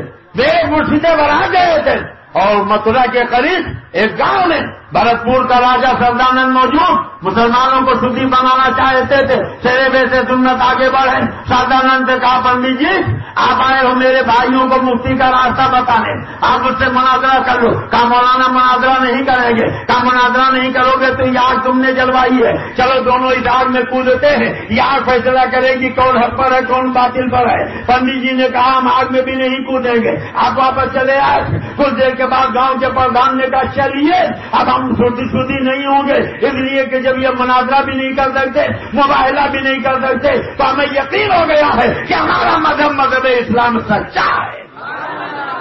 کہتے ہیں بریلی والوں نے دنیا کو کافر بنایا. خدا کی قسم بریلی والوں نے کسی کو کافر نہیں بنایا، جو کافر تھے انہیں کافر بتایا. توہین رسول کرنے کی بنیاد پر جو کافر ہو گئے انہیں کافر بتایا ہے. تو کافر بتانا جرم نہیں ہے، کافر بتانا ضروری ہے. کافر کون بناتا ہے؟ یہ دیکھو میرے ہاتھ میں دیوبند کی کتاب ہے فتاوی رشیدیہ، رشید احمد گنگوہی کی کتاب. ایک بات بتائیے آپ کے ہاں عید میلاد النبی کا جلوس نکلا؟ ارے بولیے. اور نظام آباد میں حیدرآباد میں؟ اچھا کتنے لوگ جلوس میں رہے؟ سب رہے. ویسے تعداد بتائیے کچھ اندازہ، حیدرآباد میں کتنے لوگوں کی تعداد رہی ہوگی؟ کئی لاکھ ہے نا. کتنے رہے؟ کئی لاکھ.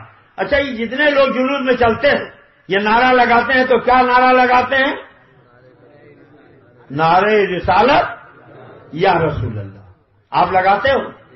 اور جب یا رسول اللہ کا نعرہ لگاتے ہو تو جائز سمجھتے کہ ناجائز؟ اور عقیدہ ہے کہ سرکار سن لیتے ہیں کتنے لوگوں کا؟ کہہ دو یا رسول اللہ. گنبد خضرا کو نظروں میں بسا کے کہہ دو یا رسول اللہ. سنہری جالیوں کو یاد کر کے کہہ دو یا رسول اللہ. مدینے والے آقا کی محبت میں ڈوب کے کہہ دو یا رسول اللہ.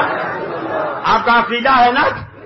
اب دیکھو یہ دیوبند کی چھپی ہوئی کتاب فتاوی رشیدیہ صفحہ 62، اس میں لکھا جب انبیاء علیہ الصلوۃ والسلام کو علم غیب نہیں تو یا رسول اللہ کہنا بھی ناجائز ہوگا.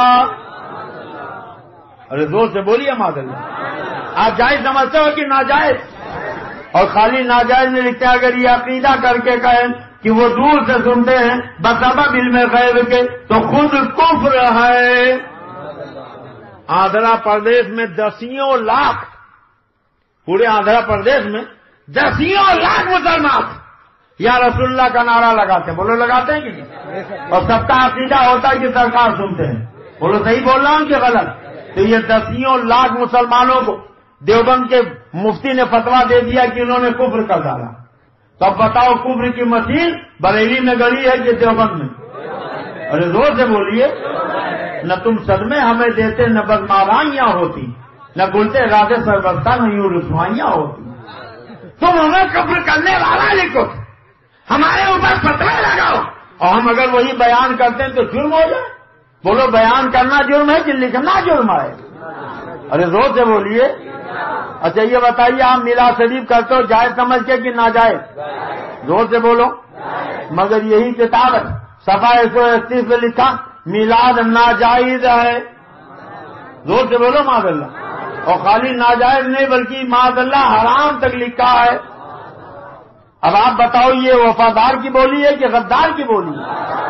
اچھا ایک بات بہت سوچ سمجھ کے بتائیے، آپ کو سرکار کے نواسے سے محبت ہے؟ سرکار کے نواسوں سے محبت ہے؟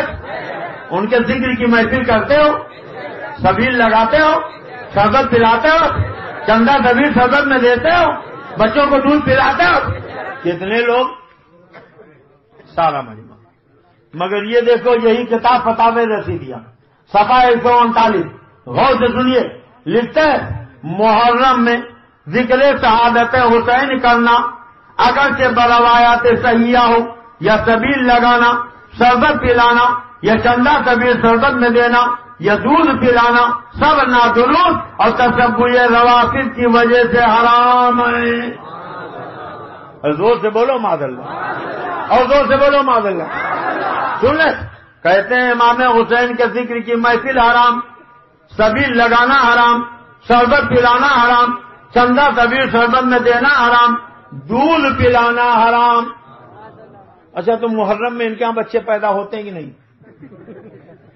چلو مان لو محرم میں نہ پیدا ہوں، آگے پیچھے پیدا ہوں گے، 2 سال تک دودھ پلائیں گے تو 2 مرتبہ محرم آئے گا کہ نہیں آئے گا؟ اور یہ محرم میں اپنے بچوں کو دودھ پلاتے ہیں کہ نہیں؟ اور دیوبند کا فتویٰ محرم میں دودھ پلانا حرام. خدا جب دین لیتا ہے تو عقل ہے. زور سے بولو عقل ہے.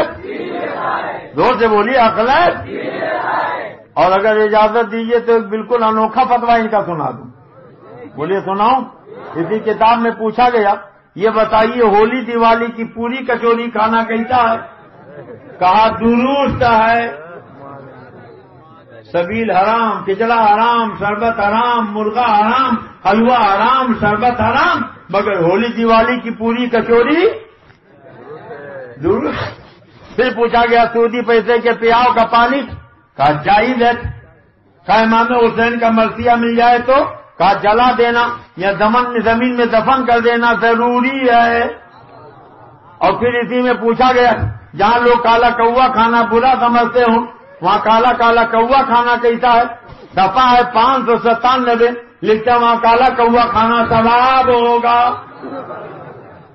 آپ کے نظام آباد میں کالا کوا کھانے کی کوئی کوا بریانی کی دکان ہے؟ حیدرآباد میں، عادل آباد میں، کہیں پورے آندھرا پردیش میں، پورے ہندوستان میں؟ اور ان کے دیوبند کا فتویٰ کہ کالا کالا کوا کھانا ثواب ہے. خدا جب دین لیتا ہے تو عقل ہوتی تو خدا سے نہ لڑائی لیتے، یہ گھٹائے اسے منظور بڑھانا دے گا. عرض کرنے کا مقصد یہ ہے کیا پہچانو نبی کا وفادار کون ہے، نبی کا غدار کون ہے. دیکھیے ابھی آپ نے سنا کہ تقویت الایمان میں لکھا ہے کہ نبی مر کر مٹی میں مل گئے.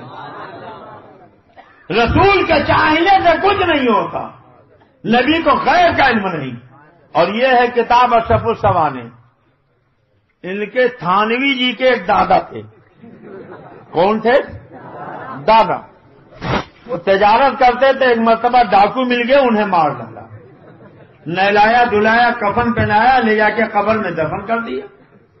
کبھی کسی مردے کو قبر میں آپ نے دفن کیا ہے؟ نہیں دفن کیا.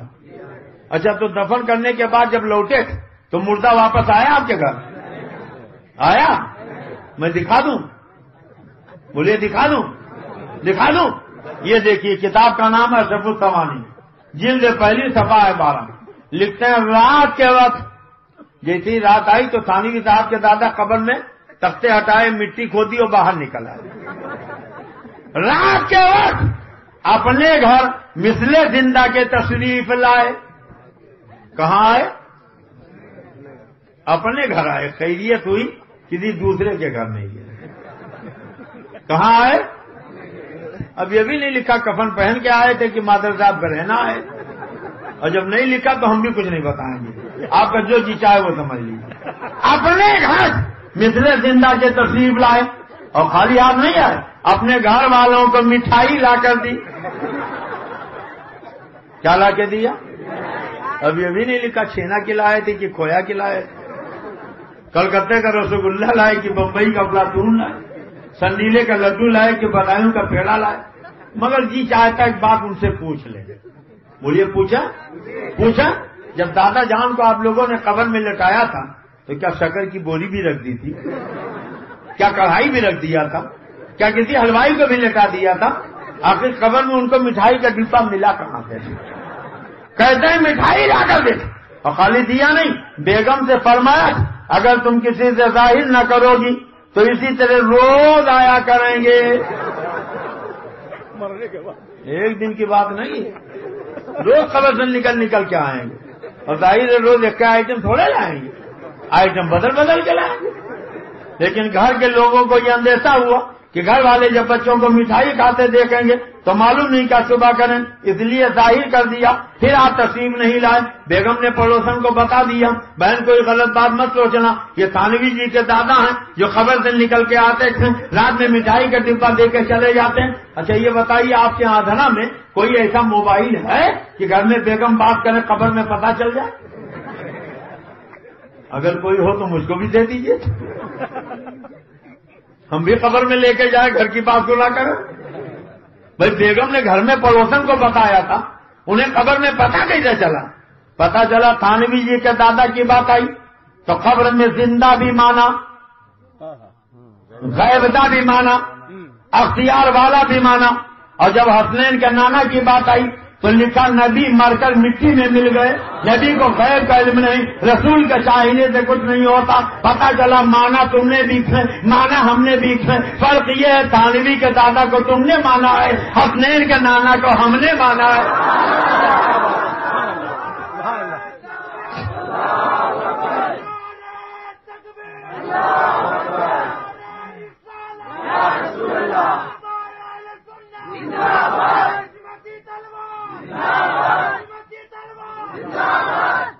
حضرات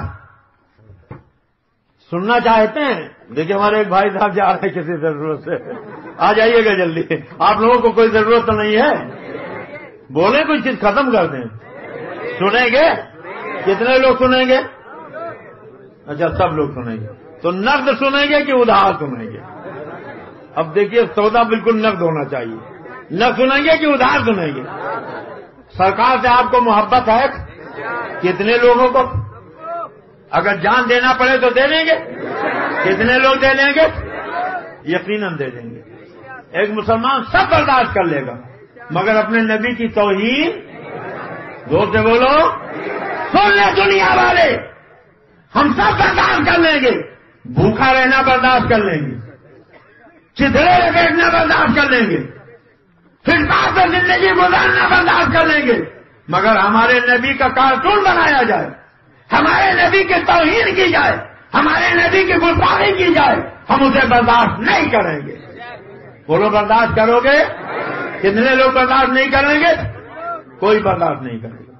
سب جان دے دیں گے مگر نبی کی گستاخی برداشت نہیں کریں گے. اب اگر آپ اجازت دیجئے تو میں امتحان لے لوں آپ کا. بولیے امتحان لے لوں؟ تیار ہیں آپ؟ تیار ہیں؟ تیار ہیں؟ تیار ہیں پوری طریقے سے؟ سرکار کے نورانی چہرے پر داڑھی تھی کہ نہیں؟ ارے بولیے. تو آپ کے بھی چہرے پر ہونا چاہیے کہ نہیں؟ مولانا صاحب میں ایک مرتبہ گیا تھا راجکوٹ، تو وہاں 12 تقریریں تھیں. پہلی تقریر میں نے کہا داڑھی رکھو، دوسری میں کہا داڑھی رکھو، کوئی نہیں اٹھا. تیسری میں ایک نوجوان اٹھ گیا تو میں بہت خوش ہو گیا کہ چلو آج محنت وصول ہو گئی، کم سے کم ایک نوجوان داڑھی والا ہو جائے گا. میں نے کہا بیٹا داڑھی رکھو گے؟ حضرت رکھ تو لیتا مگر ابھی شادی نہیں ہوئی ہے. میں نے کہا یہ ممبر والے کیا سب تمہارے بیٹے؟ یہ کس نے بتایا کہ جو داڑھی رکھ لیتا ان کی شادی نہیں ہوتی؟ تو ایک نوجوان اور کھڑا ہوا کہا حضرت یہ گجرات ہے، گجرات. میں نے کہا تو کہا یہاں بہت بھیانک فساد ہوا، جتنے داڑھی والے تھے چٹ چٹ کے مار ڈالے گئے. آپ چاہے تو ہم بھی مار ڈالے جائیں. ہم نے کہا یہ صحیح ہے کہ جن کے چہروں پر داڑھیاں تھیں دنگائیوں نے انہیں گولی کا نشانہ بنایا، انہوں نے کلمہ شہادت پڑھا اور ان کی روح جنت میں پہنچ گئی، اللہ کو پیارے ہو گئے، شہادت کا مرتبہ انہیں مل گیا. اور جن کے چہروں پر داڑھیاں نہیں تھیں جب دنگائیوں نے ان کو گھیرا نام پوچھا تو کسی نے گنگا رام بتایا، کسی نے گنگا دین. مذہب پوچھا تو دھرم بھی بدل دی، نام بھی بدلا، دھرم بھی بدلا، مگر چھٹکارا نہیں ملا.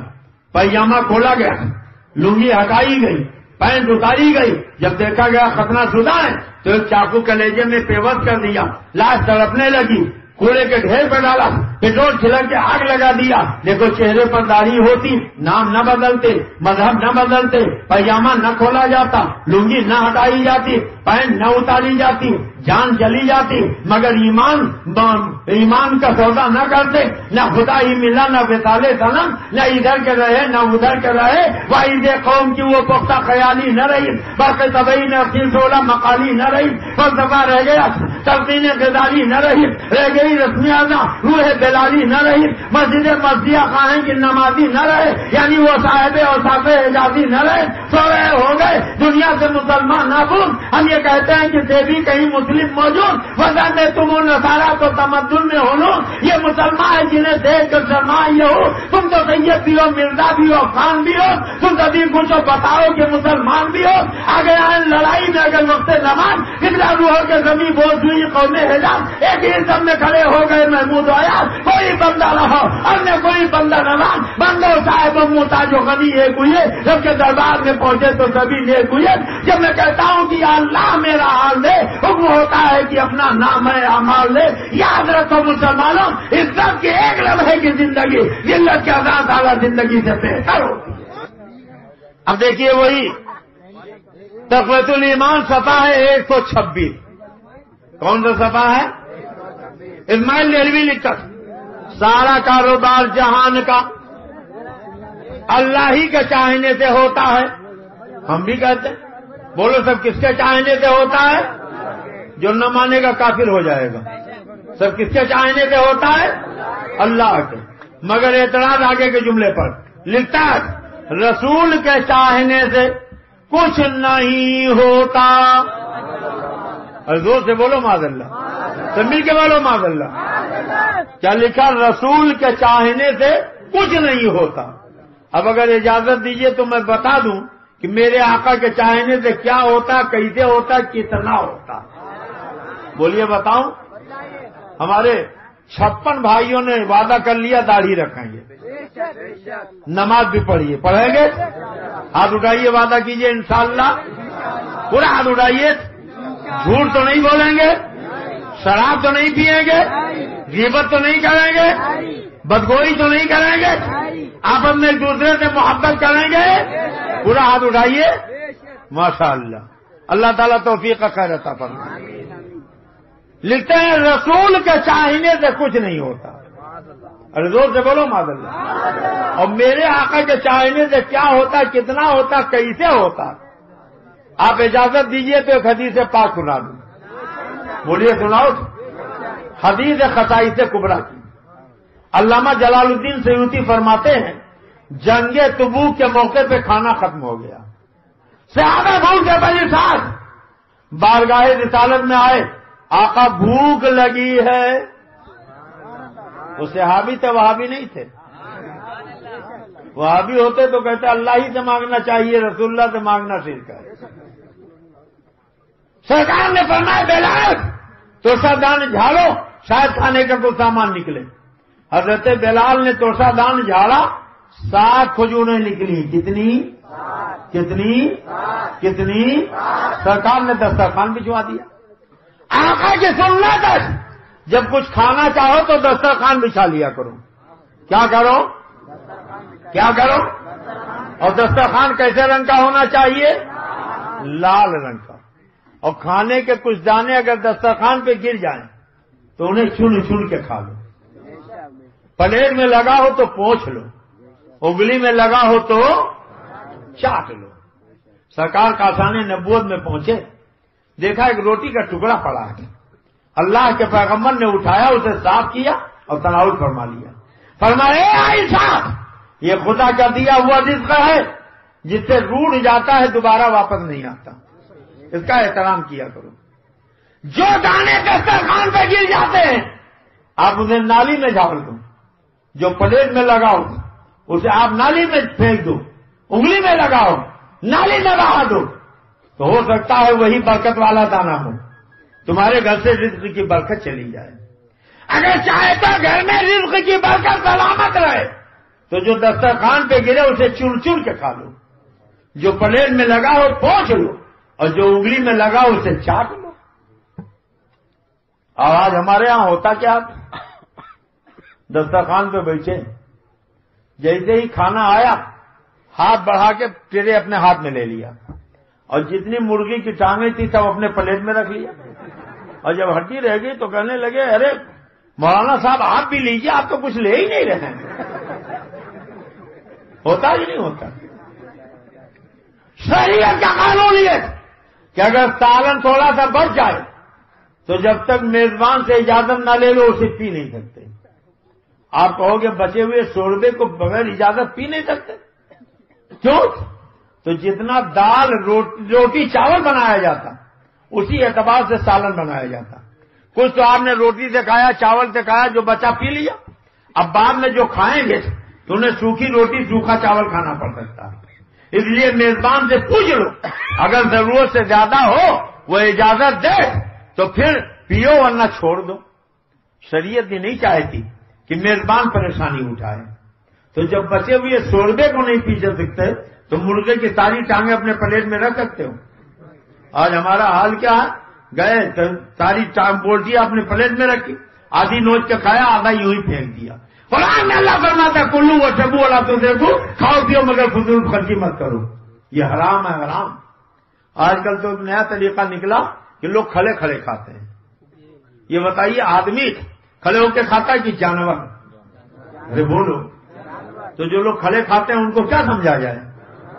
میرے آقا نے تو سب کچھ بتا دیا. حضرت انس کہتے ہیں میرا بچپنا تھا, ایک دن سرکار کے ساتھ کھانے کا موقع مل گیا تو میں اپنے لمبے لمبے ہاتھ ادھر ادھر مارنے لگا. آقا نے فرمایا انس, تھال کا جو حصہ تمہارے قریب ادھر سے نکال کے کھاؤ. اب وہیں سے نکال کے کھانے لگے. ایک دن کہتے ہیں اور کھانے کا موقع ملا تو میں نے دیکھا سرکار اور صحابہ پورے تھال میں کہیں ادھر کہیں ادھر کہیں وہاں ہر جگہ سے نکال کے کھا رہے ہیں, اور میں اپنے آگے سے نکال کے کھاتا رہا.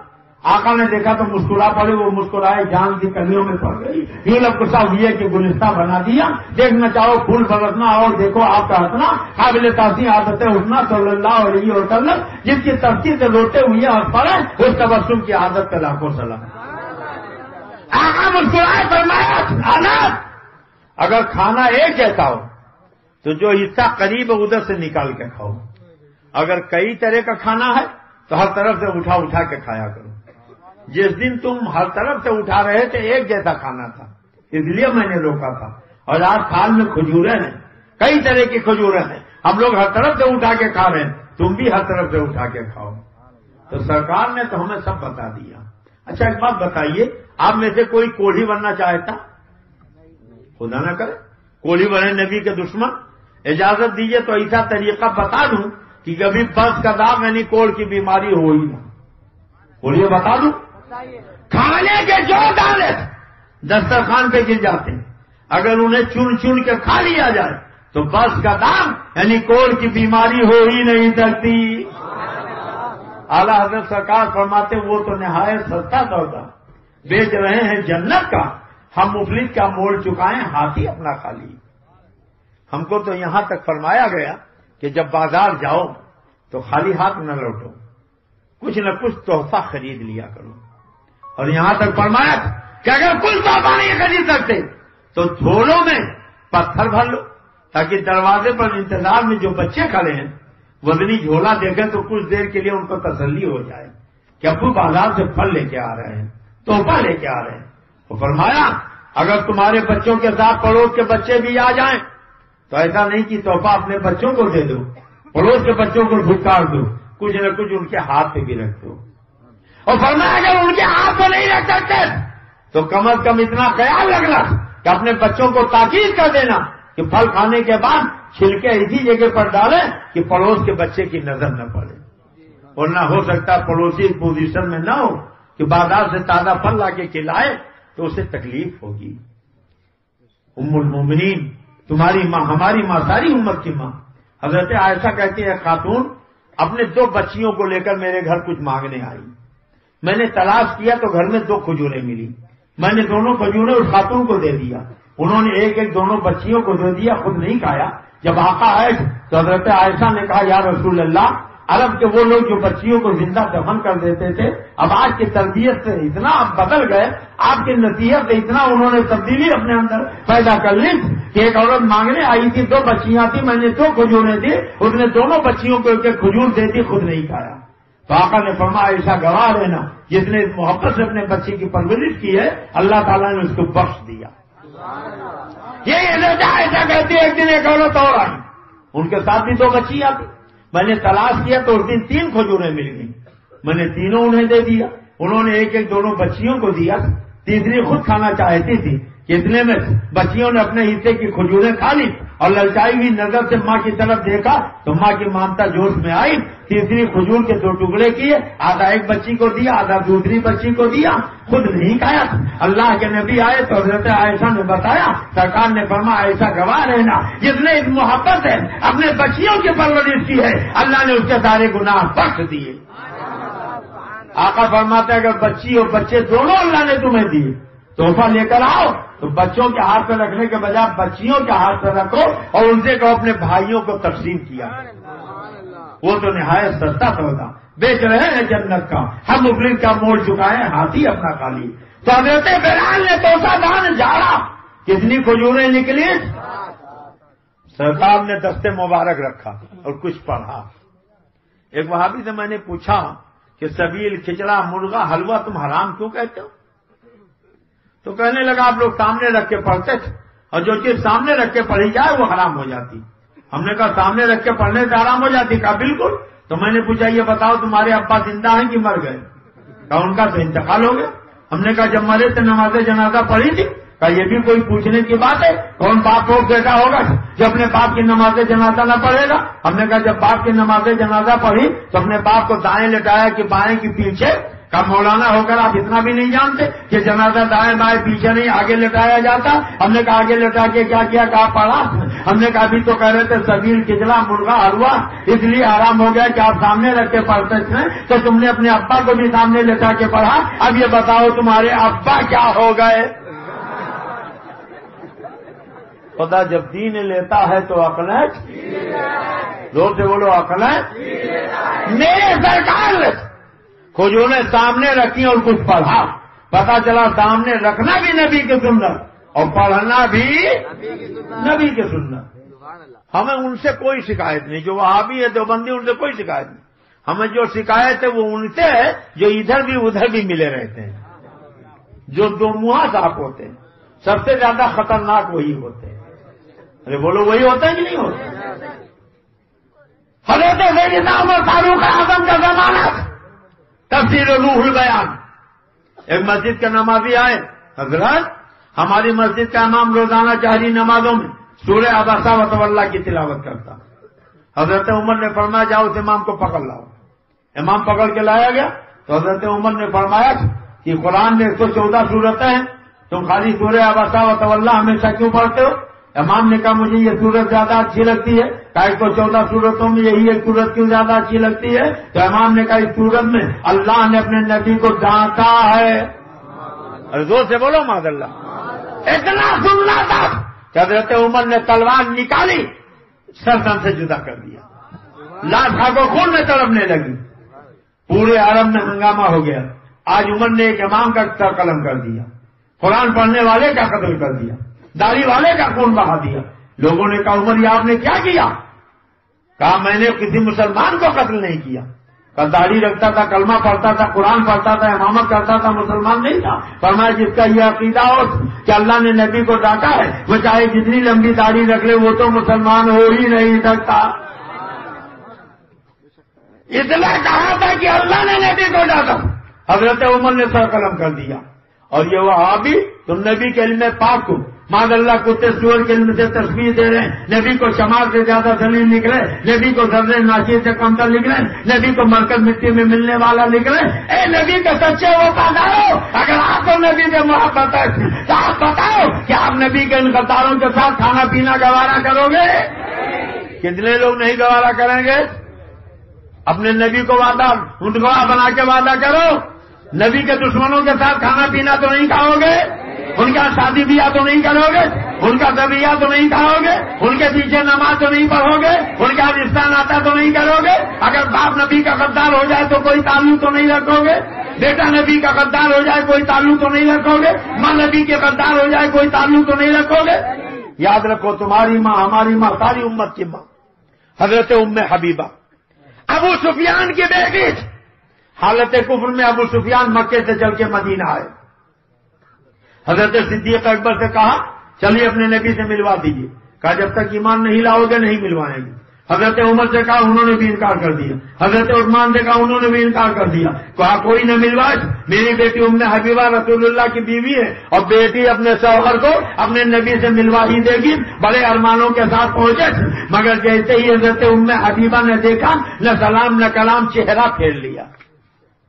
باپ آ رہا, چہرہ پھیر لیا. ابو سفیان کو تعجب ہوا, قریب پہنچے, بستر پہ بیٹھنا چاہا تو حضرت ام حبیبہ نے جلدی جلدی بستر پلٹ دیا. اب ابو سفیان سے برداشت نہ ہوا, انہوں نے کہا اے بیٹی کیا یہ بستر میرے لائق نہیں یا میں اس بستر کے لائق نہیں, تم نے کیوں پلٹ دیا؟ تو حضرت ام حبیبہ نے کہا سنو تم ناپاک باپ ہو, یہ نبی کا پاک بستر ہے, نبی کے پاک بستر پہ ناپاک باپ بیٹھے, یہ میرے غیرت ایمان کو گوارا نہیں ہے. تو اگر نبی کے وفادار ہو تو جو نبی کا غدار ہو بولو اسے کوئی تعلق رکھنا چاہیے, تعلق رکھنا چاہیے. اللہ تعالیٰ توفیق خیر عطا فرمائے. تو سرکار نے فرمایا بلال جتنے بھوکے ہیں سب کو بلا لو. سب آ گئے, کام نکال نکال کے کھاؤ.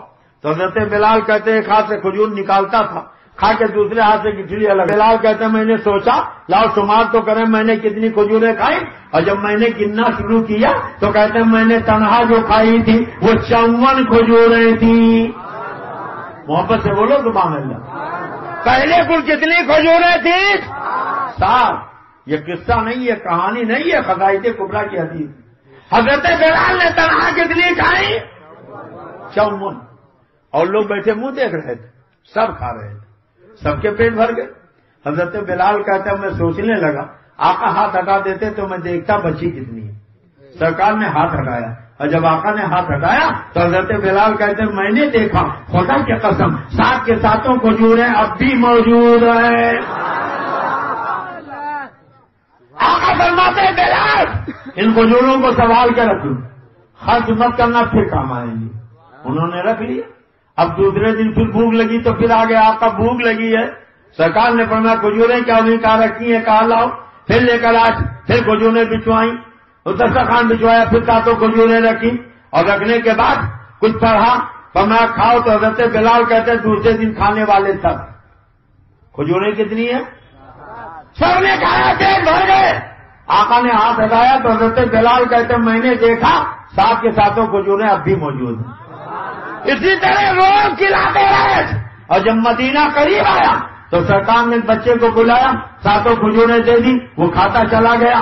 آقا فرماتے مجھے شرم آتی ہے, ورنہ ان 7 کھجوروں کو مدینہ لے جاتا اور پورے مدینے والوں کو انہیں سے آسودہ کر دیتا. جبھی تو اعلیٰ حضرت کہتے تھے مالک کونین ہے, وہ پاس کچھ رکھتے نہیں, جو جہاں کی نعمتیں ہیں ان کے خالی ہاتھ میں آج جس دم تو اٹھا خلی کر دیا. مجھے پہلے سماعت پہ لاکھوں سلام. رب ہے موتی یہ ہے قاسم, رزق اس کا ہے کھلاتے یہ ہیں, اور ٹھنڈا ٹھنڈا میٹھا میٹھا پیتے ہمیں پلاتے یہ ہیں. انا اعطیناک کل کوثر, ساری کوثرت پاتے یہ ہیں. قدر جنا تک کس کی رسائی, جاتے یہ ہیں آتے یہ ہیں. کون دیتا ہے دینے کو منہ چاہیے, دینے والا ہے سچا ہمارا نبی. اور بڑی پیاری بات اعلیٰ حضرت نے کہی, میں تو مالک ہی کہوں گا کہ ہو مالک کے حبیب, یعنی محبوب و محب میں نہیں میرا تیرا. خالق کے کل نے آپ کو مالک کے کل بنا دیا. دونوں جہاں آپ کے قبضے و اختیار میں. اللہ کا شکر ہے کہ میرے سرکار مالک و مختار بن کے تشریف لائے. میرے آقا کیسے مالک و مختار, آقا کے چاہنے سے کیا کیا ہوتا ہے, اس پہ میری پوری ایک تقریر ہے. اگر میں بیان کروں تو کم سے کم 2 گھنٹہ چاہیے. یہ آئندہ کے لیے باقی رکھتا ہوں. میں نے جتنے حوالے دیے ہیں, اگر کوئی صاحب دیکھنا چاہیں تو آ کے دیکھ سکتے ہیں, اور اگر عقیدے کے تعلق سے کچھ پوچھنا چاہیں تو پوچھ سکتے ہیں. ایک عبارت اور سن لیجئے. دیکھیے یہی کتاب ہے, اور اسی کتاب کا صفحہ ہے 89. لکھتے ہیں جس کا نام محمد یا علی ہے وہ کسی چیز کا مالک و مختار نہیں. زور سے بولو ماذ اللہ. اللہ تو رحمت للعالمین نور مبین طه و یاسین کا ہے, اور یہ جناب تک نہیں لکھتا جس کا نام محمد یا علی, نہ نام کے پہلے نہ نام کے بعد کچھ. اور اسی کتاب میں اپنے مولانا کا نام لکھا تو مجاہد اخلاص عالم ربانی مولانا محمد اسماعیل شہید رحمت اللہ علیہ, کتاب ایک ہی ہے. ساری خدائی کے آقا کا نام لکھا تو لکھا جس کا نام محمد یا علی ہے وہ کسی چیز کا مختار نہیں. اپنے مولانا کا نام لکھا تو مجاہد اسلام بھی لکھا, عالم ربانی بھی لکھا, مولانا شاہ شہید رحمت اللہ علیہ بھی لکھا. پتہ چلا مانا تم نے لکھا ہے, مانا ہم نے بھی ہے. فرق یہ اپنے مولانا کو تم نے مانا ہے اور مدینے والے آقا کو ہم نے مانا ہے. اللہ تبارک تعالیٰ مدینے والے آقا کی ہمیں سچی محبت عطا فرمائے, اور مسلک کے اعلیٰ حضرت پر ہمیں چلنے کی توفیق عطا فرمائے. آپ کا بہت بہت شکریہ کہ آپ اتنی دیر تک بیٹھے رہے. آپ نے میری گفتگو سماعت فرمائی. اگر کسی کے سمجھ میں کوئی بات نہ آئی ہو تو اس کو مکمل اجازت ہے, وہ پوچھ سکتا ہے, اور بغیر سلام پڑھے مت جائیے گا. آپ کو کوئی بھوت کی طرح کہہ دے, شیطان کی طرح کہہ دے, آپ اسے سلام نہ کرو. وہ سلام کرے جواب نہ دو, مر جائے نماز جنازہ نہ پڑھو, آپ اس کے پیچھے نماز نہ پڑھو, اس کے ساتھ کھانا نہ کھاؤ, آپ اس کا رشتہ نہ قائم کرو, اس لیے کہ اس نے آپ کو شیطان کی طرح کہا, آپ کو بھوت کی طرح کہا. اب دیکھو ان وہابیوں نے, جماعتیوں نے, تبلیغیوں نے آپ کو رکھی, آپ کے باپ دادا کو رکھی, آپ کے آقا و مولا پیغمبر اسلام محبوب خدا کو لکھا کہ اولیاء انبیاء میں اور جن شیطان بھوت پری میں کچھ فرق نہیں. اب دنیا والوں میں آپ سے پوچھتا ہوں کہ جن وہابیوں, جماعتیوں, دیوبندیوں نے آپ کے نبی کو, آپ کے پیغمبر کو, خدا کے محبوب کو شیطان کی طرح, بھوت کی طرح لکھا ہے, اب بولو انہیں سلام کرو گے؟ اگر وہ سلام کریں تو جواب دو گے؟ اگر مر جائیں تو ان کی ارتھی کے ساتھ جاؤ گے, ان کے جنازے میں شرکت کرو گے, ان کے پیچھے نماز پڑھو گے, اور ان کے رشتہ قائم کرو گے؟ اگر کوئی انہیں دعوت کھلائے تو اس کے ساتھ کھانا کھاؤ گے؟ یہ دیکھو تقویت الایمان ہے. اسماعیل دہلوی لکھتا اولیاء انبیاء میں اور جن شیطان بھوت پری میں کچھ فرق نہیں. جو دور سن رہے ہیں میں تو ان سے بھی کہتا ہوں غور سے سنو. اگر میں غلط بول رہا ہوں تو عبد المصطفیٰ کو 50 جوتے مارو, جو چور کی سزا ہے وہ سزا دے دو. اسلام نے چور کی سزا یہ متعین کی کہ دونوں ہاتھ کاٹ لیے ہیں. آؤ ثابت کرو. اگر میں غلط بول رہا ہوں تو مجھے 50 جوتے مارو, عبد المصطفیٰ کے دونوں ہاتھ کاٹ لو. اور اگر غلط نہیں بول رہا ہوں، صحیح بول رہا ہوں، بات تمہارے مولوی نے غلط لکھی ہے، تو بس اتنی شرط ہے کہ آ کے سچے دل سے توبہ کر لو، ہم تمہیں جوتے نہیں ماریں گے، گلے سے لگا لیں گے۔ ہم جوتا مارنے نہیں آئے، ہم تو تمہیں گلے سے لگانے آئے۔ یہ دیکھو تمہارا ملا لکھ رہا، اولیاء انبیاء میں اور جن شیطان میں اور بھوت پری میں کچھ فرق نہیں۔ معاذ اللہ، زور سے بولو معاذ اللہ۔ اور ذرا قرآن سے پوچھو، اے قرآن تو بتا دے فرق ہے کہ نہیں؟ ایک مسلمان کا عقیدہ تو قرآن پہ ہے، بولو ہے کہ نہیں؟ یہ وہابی کی کتاب تو آپ نے سنی، اجازت دو تو خدا کی کتاب بھی سنا دوں، بولیے سنا دوں۔ اللہ قرآن میں فرماتا لا یستوی اصحاب النار و اصحاب الجنہ، جنت والے اور جہنم والے برابر نہیں ہو سکتے۔ بولو اولیاء انبیاء کیا ہیں؟ جنتی، زور سے بولو کیا ہے؟ جنتی۔ اور شیطان بھوت، بولو جنتی ہے کہ جہنمی؟ اولیاء انبیاء جنتی، شیطان بھوت جہنمی، اور قرآن کہتا ہے جنتی جہنمی برابر نہیں، تو گویا خدا نے بتا دیا کہ جنتی جہنمی یعنی اولیاء انبیاء اور شیطان بھوت برابر نہیں، تو خدا کی کتاب کہتی ہے اولیاء انبیاء شیطان بھوت برابر نہیں، وہابیوں کی کتاب کہتی ہے برابر ہے۔ اب دولیا والوں، آپ کے سامنے میں نے دونوں کتابیں پیش کر دی ہیں، ایک طرف خدا کی کتاب ہے، دوسری طرف وہابیوں کی کتاب ہے، فیصلہ آپ کو کرنا ہے کہ آپ خدا کی کتاب مانو گے یا وہابیوں کی کتاب مانو گے۔ زور سے بولو، سب مل کے بولو، کس کی کتاب مانو گے؟ اور جو خدا کی کتاب کے بجائے وہابیوں کی کتاب مانے، چاہے جتنا کلمہ نماز پڑھے مسلمان مانو گے۔ اور اجازت دو تو ایک عبارت اور سنا دوں، یہ دیکھو صفحہ ہے 41، کون سا صفحہ ہے؟ لکھا گیا ہر مخلوق بڑا ہو یا چھوٹا، بڑی مخلوق میں نبی رسول آ گئے، چھوٹی میں حالات آ گئے۔ لکھتا ہر مخلوق بڑا ہو یا چھوٹا اللہ کی شان کے آگے چمار سے بھی ذلیل ہے۔ معاذ اللہ، زور سے بولو معاذ اللہ، سارا مجمع بولے معاذ اللہ۔ آپ ذرا غور کرو، کہتا چمار سے بھی زیادہ ذلیل، یعنی چمار کی تو کچھ حیثیت ہے، مگر نبی ہو یا ولی اللہ کے شان کے آگے چمار